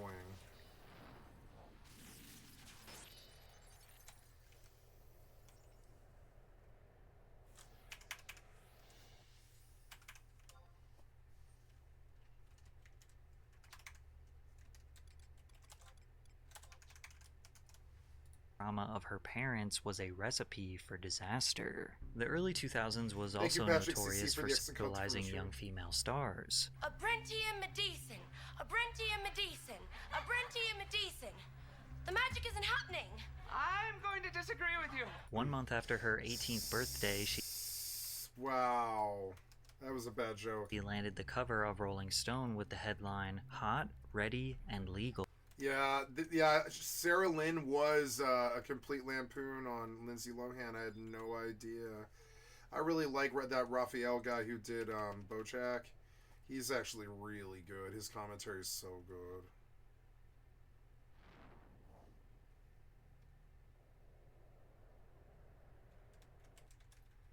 I'm too far away for some reason. How did I end up too far away?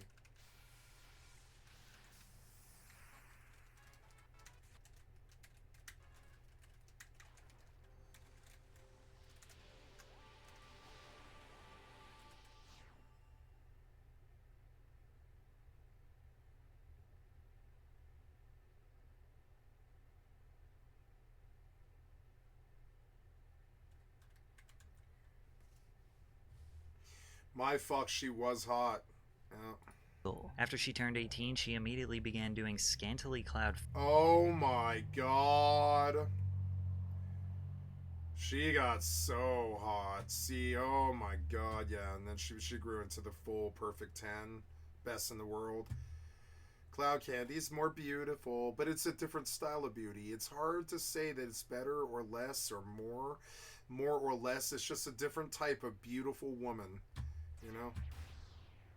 Photo shoots and being praised for her good looks. This was definitely a strange dichotomy because during all of this she was filming her next big Disney film, Herbie Fully Loaded. It's safe to assume that Disney wasn't happy with her new adult image because they stopped working with her after this film. It's crazy to think that in the beginning of 2004 she was Disney's teenage drama queen, and by the end of 2004 she was GQ's cover girl. She quickly developed a bad girl persona, but it didn't seem like she was trying to escape her child role. It kind of seemed like the tabloids just gave her the persona and she just kind of ran with it. Lindsay drove a $200,000 convertible Mercedes-Benz, had a rhinestone sidekick, always was stepping out with expensive bags, partied all night at the hottest clubs with Paris Hilton Club and girl. her celebrity friends, had What's wrong with rendezvous that? with desirable old... Shit, this is how our lives were in Denver too. This is how my life this is how my life was from the age of 16 until I was like 24 or something like that. 8 years of just being a lead singer in a band, fucking club girls. I was with the hottest raver girl in the city, basically. Like, I don't know, like, everybody wanted my girlfriends always. It was this thing that drove me crazy. I had to be this big king shit man, except I had this vow of nonviolence because of my fucking father. And so, like, I had to be this big king shit man on the fucking block if I wanted to keep my girlfriends, because everybody that I knew wanted to fuck my girlfriends. It was so annoying. It was so annoying. It's still sort of like, it's always been like that. Like, people get jealous. It's insane. It's so annoying. It drives me crazy. I can't stand men. older men in Hollywood like actor Wilmer Valderrama. Lindsay was Oh, everything. yeah. He was a really famous television star. Made a lot of money, yeah. He is her caliber, yeah. Adolescent girls growing up in the And why not just, why not, 2000s wanted to be. Just looking at her fashion sense alone feels like you've been yeah, except you don't look that good when you're on drugs. We all know it. She knows it too. You don't look that good when you're on drugs. You just don't. It's this thing that happens, especially fucking opioids. I'm sorry, especially not opioids, especially meth and cocaine. Meth and cocaine does not make your face look good. It makes your fucking skin swell. Look, her, you can immediately see she's been doing cocaine.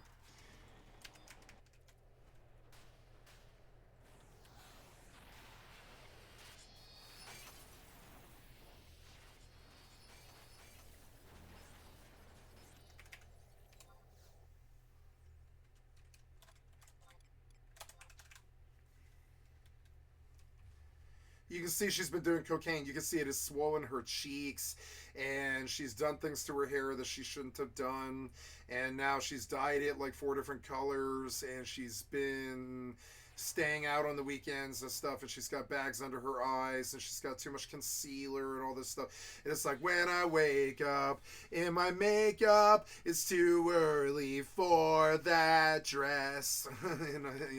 I love Courtney Love. I don't care what anybody else says. I love Courtney Love to death. I always have.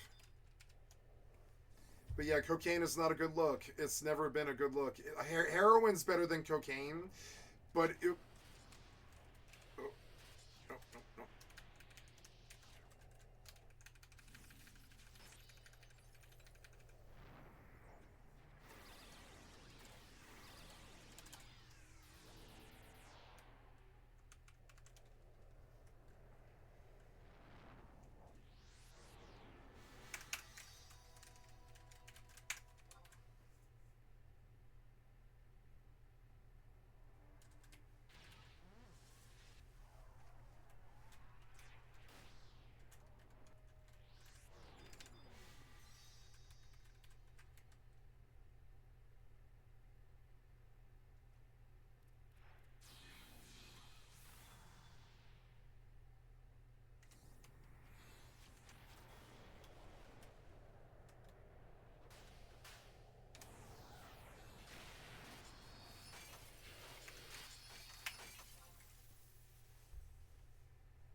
Mithra Int is poopy. It really doesn't do that well.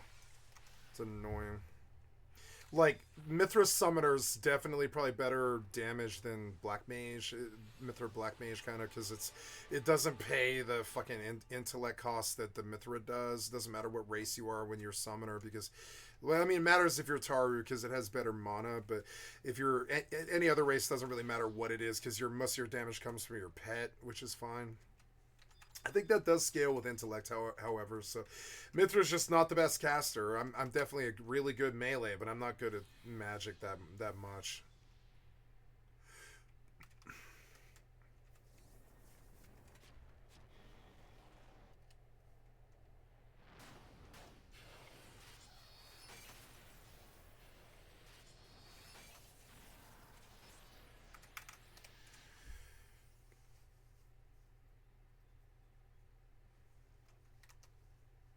Dead crab. Thrust into a time capsule. See, I think this is so much better than RuneScape. Tell me this isn't better than RuneScape. Having 6 people here, they're all auto-swinging exactly like RuneScape. Well, they're not auto-swinging, but, they're like RuneScape.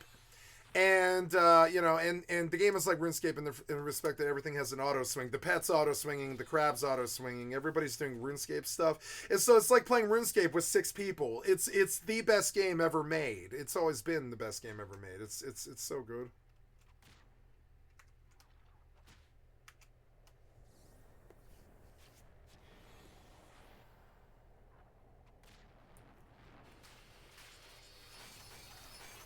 So, am I dead over and over again? Yes. So, load the...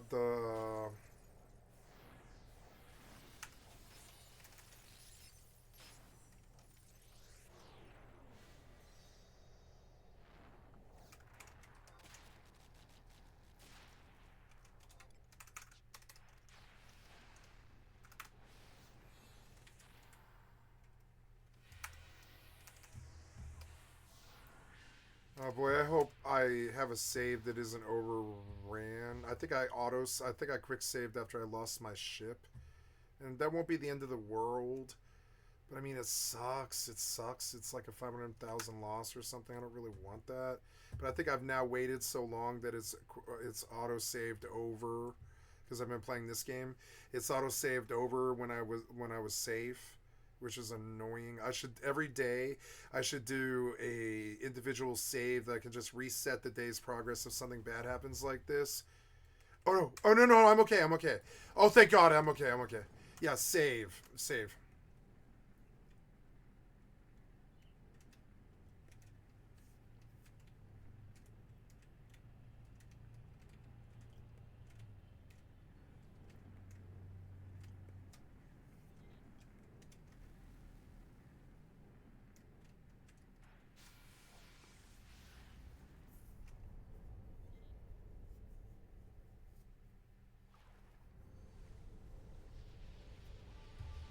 It's an interesting picture. She doesn't look hot in this picture at all.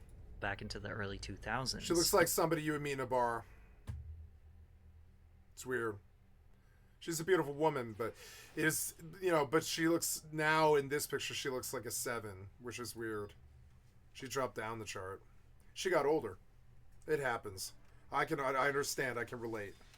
We got older, is what happens.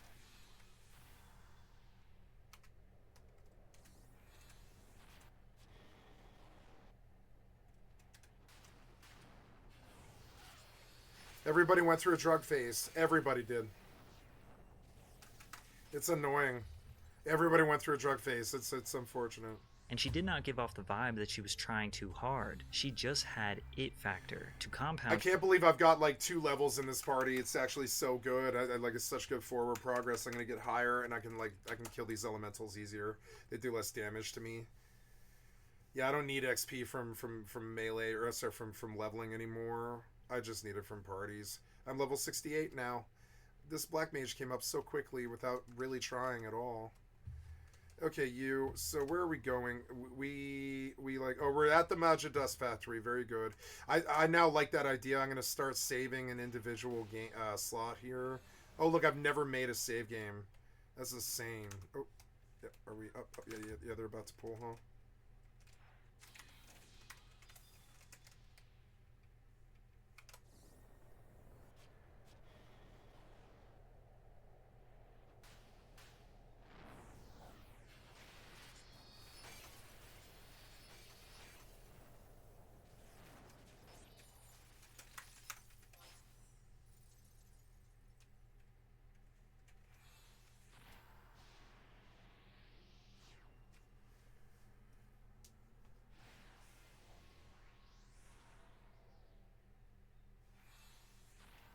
I hate the dark staff thing.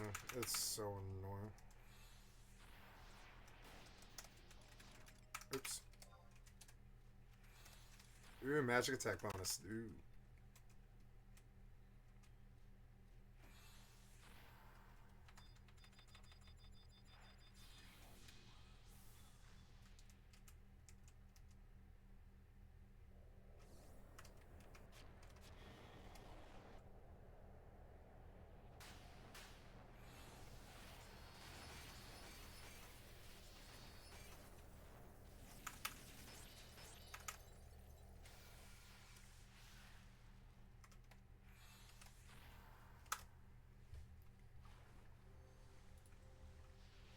Her success, she released another single, Rumors, which peaked at number 6 on the Billboard Bubbling Under. Oh, good. So she came and dominated the pop charts too after all the Disney stuff and after all the Hollywood, and that got on people's brain. I think that got in people's brains too. They were like, or people's heads too, that she had kind of overstayed her welcome. She had dominated the Disney scene. She had dominated Hollywood. She had dominated the pop charts. She had dominated the 17 magazine scene. She had dominated the fashion scene, the clothing scene. And it's like, how much success does one girl need? Let somebody else get some room, And I think she suffered from that too, where she was so perfect and so popular and was everybody's in girl. She was like everybody's they were doing stuff like making Sarah Lynn about her and all this, and she was like the world's child.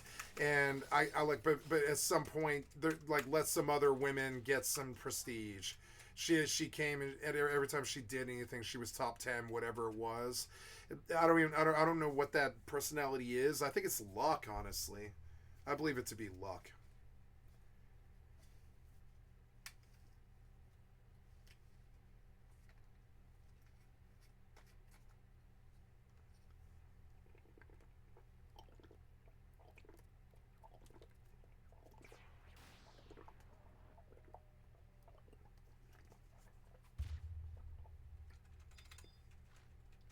Excuse me.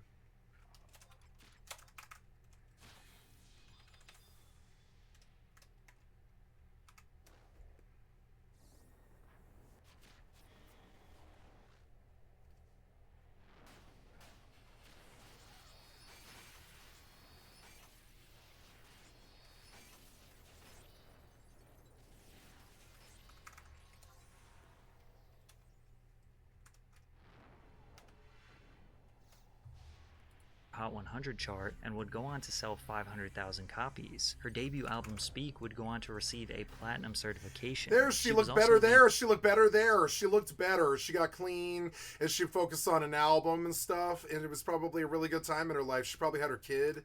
I don't know, like, but yeah, she looked better there. She looked a lot better there. No cocaine. You could tell, like, cocaine's probably her drug. But I mean, cocaine wrecks your body. It definitely does. It has this terrible effect upon your body.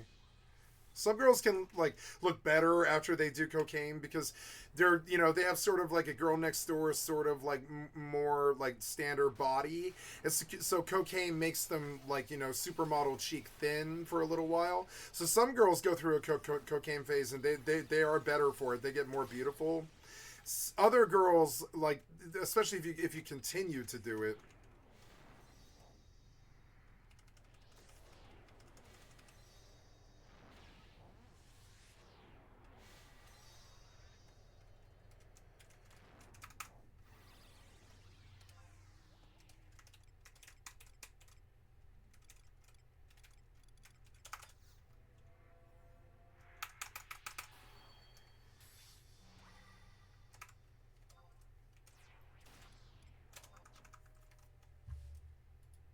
The most popular star at a time where paparazzi and tabloid culture... Yeah, and this probably drove her crazy. It would drive me crazy. If humans mobbed me like this, I would get furious. I'd be like, get the fuck away from me. I don't care what you... I don't know what you heard. Fuck, I missed my thing. I misclicked.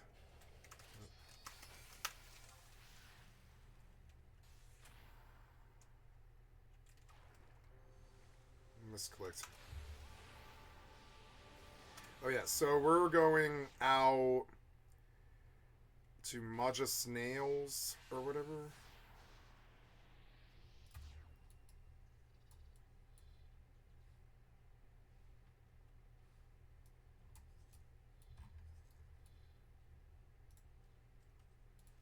Autopilot disengaged.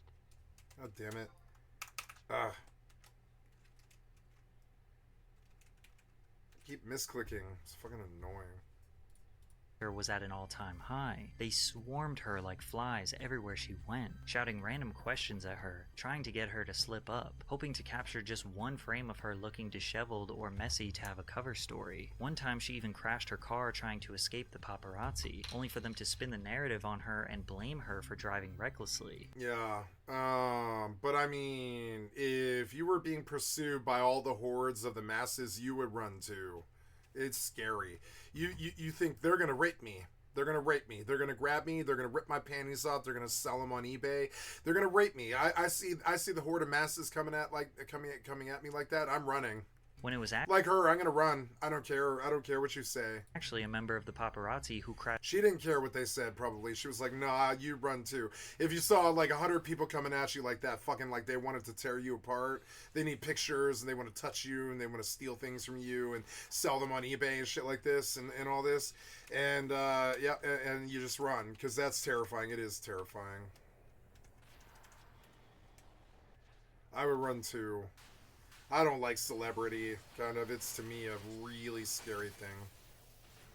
I would be okay with not being famous. Absolutely. You know? I don't care about that. It scares me, honestly. Look at what she has to do to get away from them. I don't want that. Now, this job, it takes you there. If you want to make money doing this, you have to go to that place where this sort of becomes your reality. I don't care. I don't care. I don't care. I don't really want it. I don't want this. I don't want my lack of, you know, my lifestyle doesn't need to be that.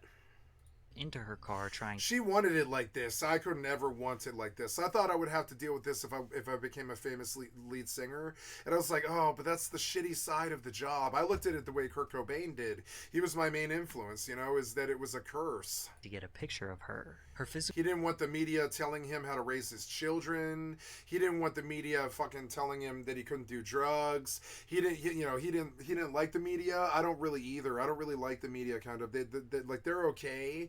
They're just humans with wives and children like everybody else. They're just there to make a dime. They're just there to do their jobs. But they do have a very, very damaging effect upon our celebrity. They do. And so, you know, it's kind of, it sucks, you know. Physical health was deteriorating. It's unfair to dislike them in general because of this, but it's okay to have that bias on a case-by-case basis. You understand that the media doesn't do so well with people's lives. They can be very damaging to people's lives. I was late again, but I'm going to land it, which is good.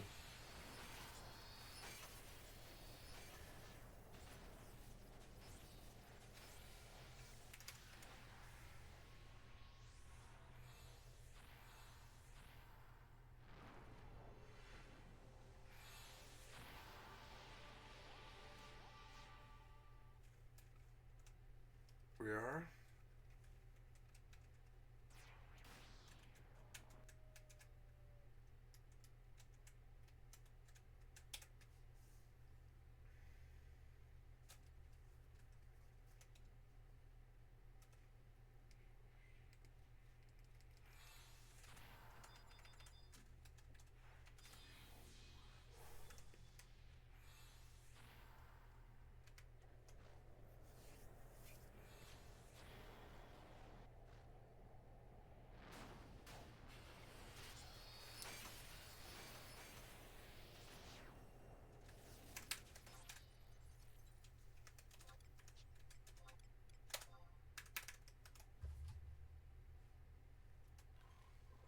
Autopilot engaged. Deteriorating due to her chaotic life. She said, and then also they get like they get to like they get offered such good money that they take the fucking deal, they take the contracts, even if it overlogs them and overcomplicates their life. You got to remember, if you want to be a cute, beautiful, attractive, popular, hot girl, you need 12 hours of sleep every day. But then they get these crazy celebrity lives where they book too much and they're touring and shit like this. And I've never really understood that. That's not conducive to being a really beautiful human. It's actually not. That kind of lifestyle is not so good for people like that. And so, yeah, like, I've never really understood the breakneck pace that they subject themselves to either.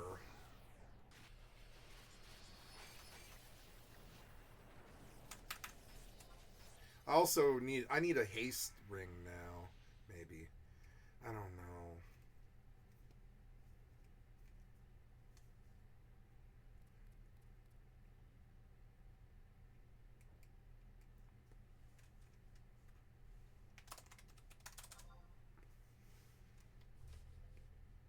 time to go to the dentist, but something happened with my tooth. The dentist had to come see me. It was just so much all the time. Then in October of 2004, the dentist had to come see me. Lindsay was hospitalized for 5 days for heat exhaustion, with a representative later revealing she had a kidney infection due to she had a kidney infection? To her being dehydrated and... Yeah, she was like dehydrated because she just didn't drink. She just kept working. Yeah.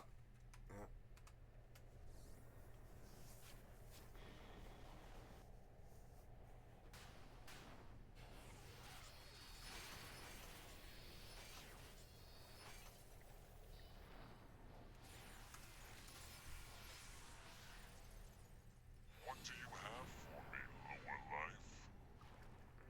254.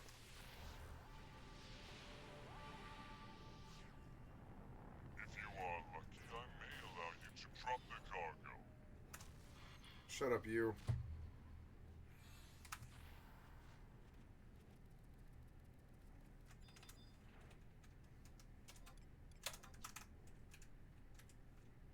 Entering Silent Witness 11. Are you still chasing me? No, I don't think he is. Oops, I missed my cue.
Overworked. However, Lindsay often arrived late and exhausted to set because she spent so much time partying. In 2006, while working on the romantic comedy film Just My Luck in New Orleans, Louisiana, the tabloids captured Lohan at numerous bars and nightclubs after long days of filming. The film crew saw her partying in the papers and were frustrated with her performance on set. "I've never seen anything like this. She's making our lives hell. It's just not professional," one film crew member remarked. While working on the film Georgia Rule, James G. Robinson, the chief of Morgan Creek Productions, wrote a letter to Lohan scolding her for her behavior. "You and your representatives have told us that your various late arrivals and absences from the set have been the result of illness. Today, we were told it was heat exhaustion. We are well aware that your ongoing all-night heavy partying is the real reason for your so-called exhaustion." News of her lousy behavior spread across the industry as many deemed her irresponsible and unprofessional. She lost out on several movie roles, including A Woman of No Importance and The Edge of Love. Tired of her addiction impacting her career, Lindsay entered a drug rehab program for the first time in January of 2007. During her 30-day stay at the Wonderland Center in LA, Lohan... For what? Cocaine and sleeping pills? ...continued working on the film I Know Who Killed You are gonzo. Me. Unfortunately, things only got worse. For what? Cocaine and sleeping pills? You aren't gonzo. You aren't a junkie.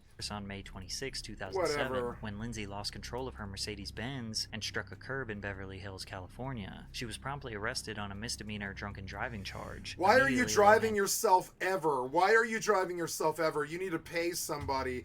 With all that money, you need to pay somebody who really cares about your benefit on the road, who's like sober and they're on shift and driving you around. They're called chauffeurs. I was a chauffeur. I drove chauffeur for a little while. I've been a chauffeur. Between Uber Black and being an actual chauffeur and stuff, I've driven chauffeur before, and we in the transportation business need your money. Pay us to drive you around. I say this to people all the time in my cab as I'm a taxi driver. I'll look behind them in the rear view mirror and I'll be like, look, I tell them all the time, $20, you can pay me $20 or you can pay them 20 grand for the Dewey. And that's just like, and if you're rich, pay the chauffeur. Fucking pay the chauffeur. You're drunk and wasted all the time. You're rich. And checked into the Promises treatment. You're a drunk, rich socialite. Why the fuck are you driving yourself? You're fucking stupid. You know what's gonna happen.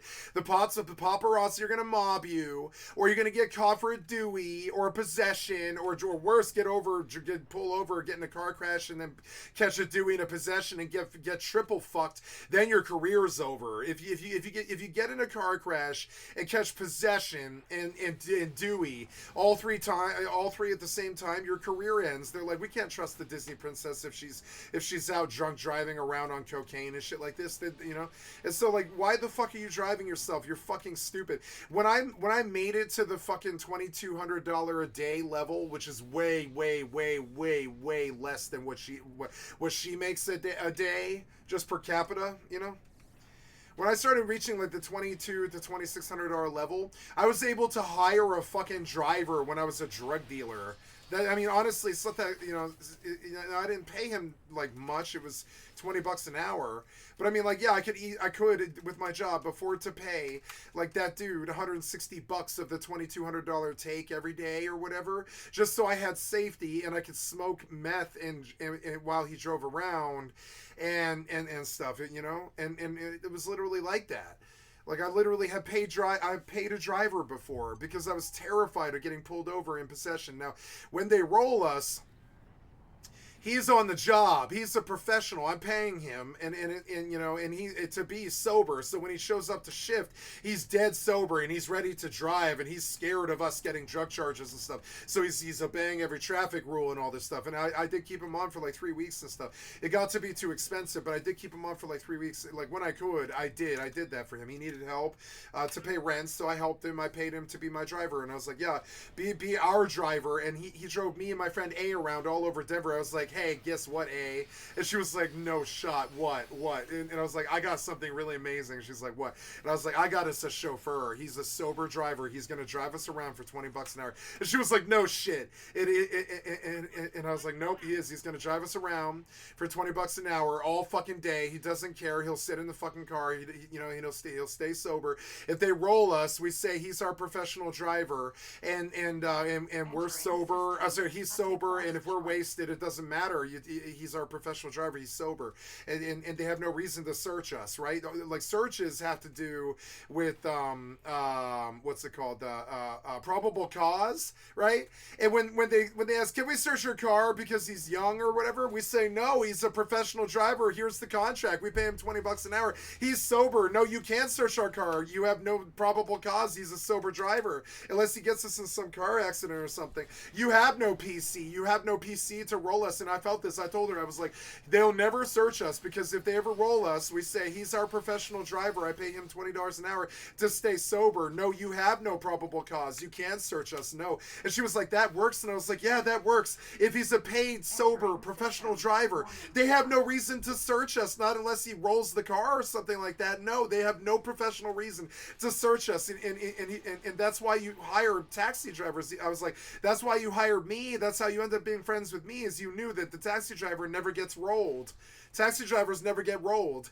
I mean, they get rolled, but then when you're on a Herdic license or whatever, and I was encouraging him, I was like, we're going to take you downtown, and we're going to get you what's called a Herdic license, so you can drive me around professionally and shit, and I'll take this, I'll build a career for you. I was trying to build careers for other people. I was like, I'll build a career for you because I've done this. I did it. I got a Herdic license, and I ran professionals from a taxi driver to a full-blown Uber driver running a full-blown business with an LLC and a yearly income of, like, you know, whatever it was, like 50 grand or something. Yeah. You know, or whatever it was like 60 grand. It was like 60 grand, I think. Yeah, it was like 60 grand, yeah. I lived with a stripper in a motel. It was like 60 grand. It was expensive. And, yeah. And, like...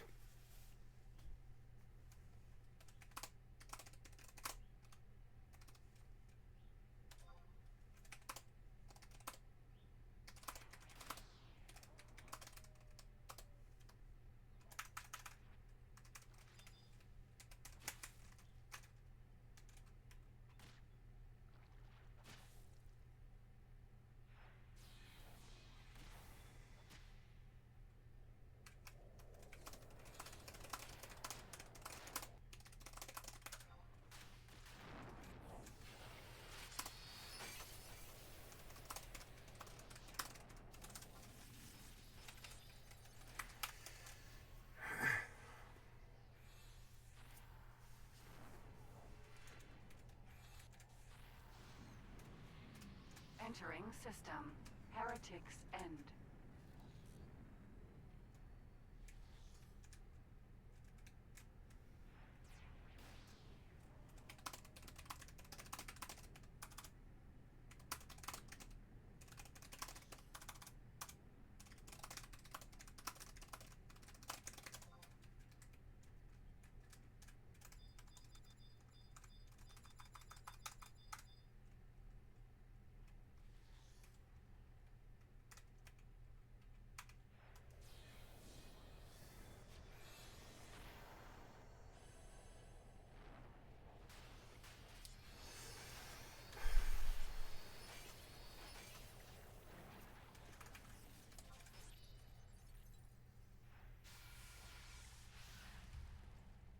center in Malibu for her second visit to rehab. After her 45-day rehab stay, Lohan was voluntarily fitted with an alcohol monitoring bracelet. Just 2 weeks after checking out of rehab, a woman called Santa Monica police alleging that Lohan was trying to run her down with a car. The police arrested Lindsay once again and charged her with drunken driving, cocaine possession, and driving with a suspended license. It's also important to remember that even when she was attending AA meetings and attempting to do the right thing, she was still being hounded by paparazzi. Just look at them waiting for her after she leaves an AA meeting. Get out of the way! Look out! Get out of the way! Get out of the way! Hey, Lindsay, how was your meeting? Yes, sir. Okay. You missed Riley yet? Come on, guys. Let her go! Lindsay. In August 2007, Lindsay entered rehab for the third time but opted to go somewhere isolated instead, checking into the Cirque Lodge Treatment Center in Sundance, Utah. While in rehab, she pled guilty to misdemeanor cocaine use and driving under the influence. Lohan was sentenced to serve 1 day in jail along with 10 days of community service and 3 years of probation. She also had to pay a fine and enter an alcohol education program. By October, her stint in rehab was over. Despite being sentenced to 1 day in jail, she spent a measly 84 minutes in a Los Angeles County jail due to what the sheriff does described Lindsay as Lohan jail. need to be in jail, or does she have like 20 popular fucking Hollywood movies and stuff? Does she need to be in jail? Put her in house arrest or whatever. No, don't put her in Gem Pop with the people who will kill her or whatever, like rape her. Just fucking, and there is women who will rape you in prison and stuff. There is. It sucks, but it's true. If you don't believe me, look at Orange is the New Black and you'll understand that, women's prison is no joke either. It's got the same problems men prisons do. So like, so no, she does not need to be in Gem Pop. They'll fucking eat her alive. She'll be their breakfast. It's disgusting. The idea of it is disgusting to me. That's the same thing as the paparazzi chasing her around. Keep her away from the people. That she's like this national asset at this point. She's like a national treasure. She needs to be keeping away. She needs to be put in a museum, essentially. That's like how I view it, That's so unfair to her too. It shouldn't be like that, but that's what celebrity is. It's the world's attention. It's a terrible thing to have all of the world's eyes on you.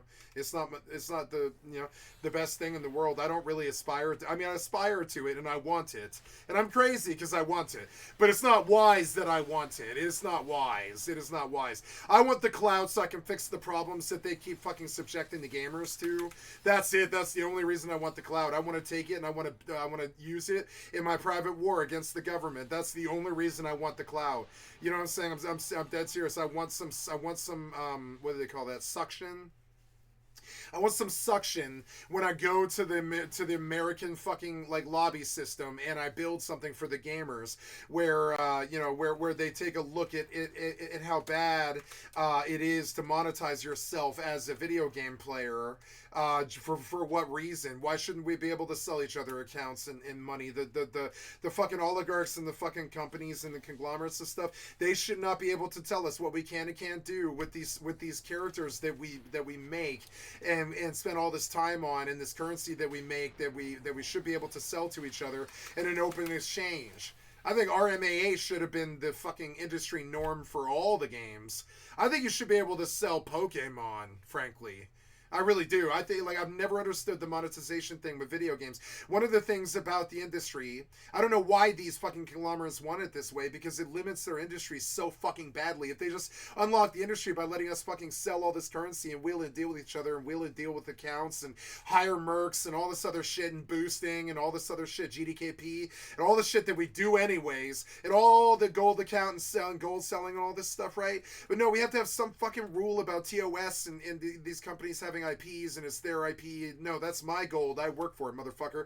That company did not play my character for 8 hours to make that gold. That's my gold. And if I want to sell it to somebody, that's my fucking business. That's my business. That gold is my fucking property. Like, you've literally written slavery into the fucking code of the fucking video game industry. And I want to tell you, if I ever get fucking clout like Lindsay Lohan, thank God, because I'll just use it to fucking fund my private war against the government. I'll go fucking sue them for fucking trying to let the conglomerates do this to us, Yeah,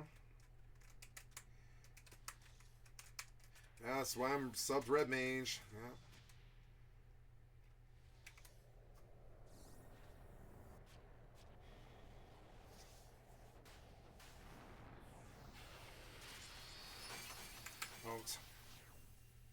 hurrying. I'm hurrying.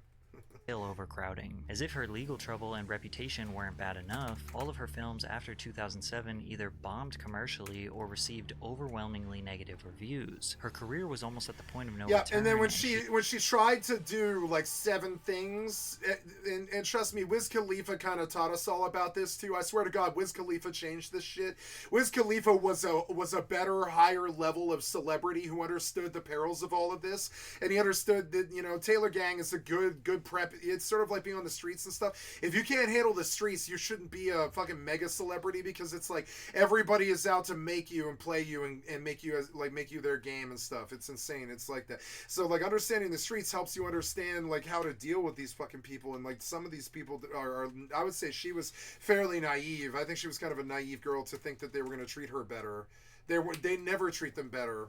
They didn't treat the Beatles better. They loved the Beatles. They did not treat the Beatles better. They loved the Beatles way more than they loved Lindsay Lohan. It doesn't matter. They didn't treat the Beatles well. Imelda Marcos fucking kidnapped them. There's people always taking shots at them and shit. There was, you know, like John Lennon got fucking murdered, and George Harrison got stabbed. Paul McCartney's still with us, and so is Ringo. Thank the fuck God. And the Fab Four are still with us. But I mean, like, we did not treat them well. We did not fucking treat these people well. And we really loved the Beatles. You know, some people don't like the Beatles, of course. But I mean, like, but overall, like the whole flower power generation, our parents loved the Beatles. Did they treat the Beatles well? Absolutely the fuck not. So Wiz Khalifa kind of understood that how do you earn the ire of the public? One of the ways that you do this, if you're a mega celebrity like her or Wiz Khalifa, is you play too many lanes. He was like, you need to play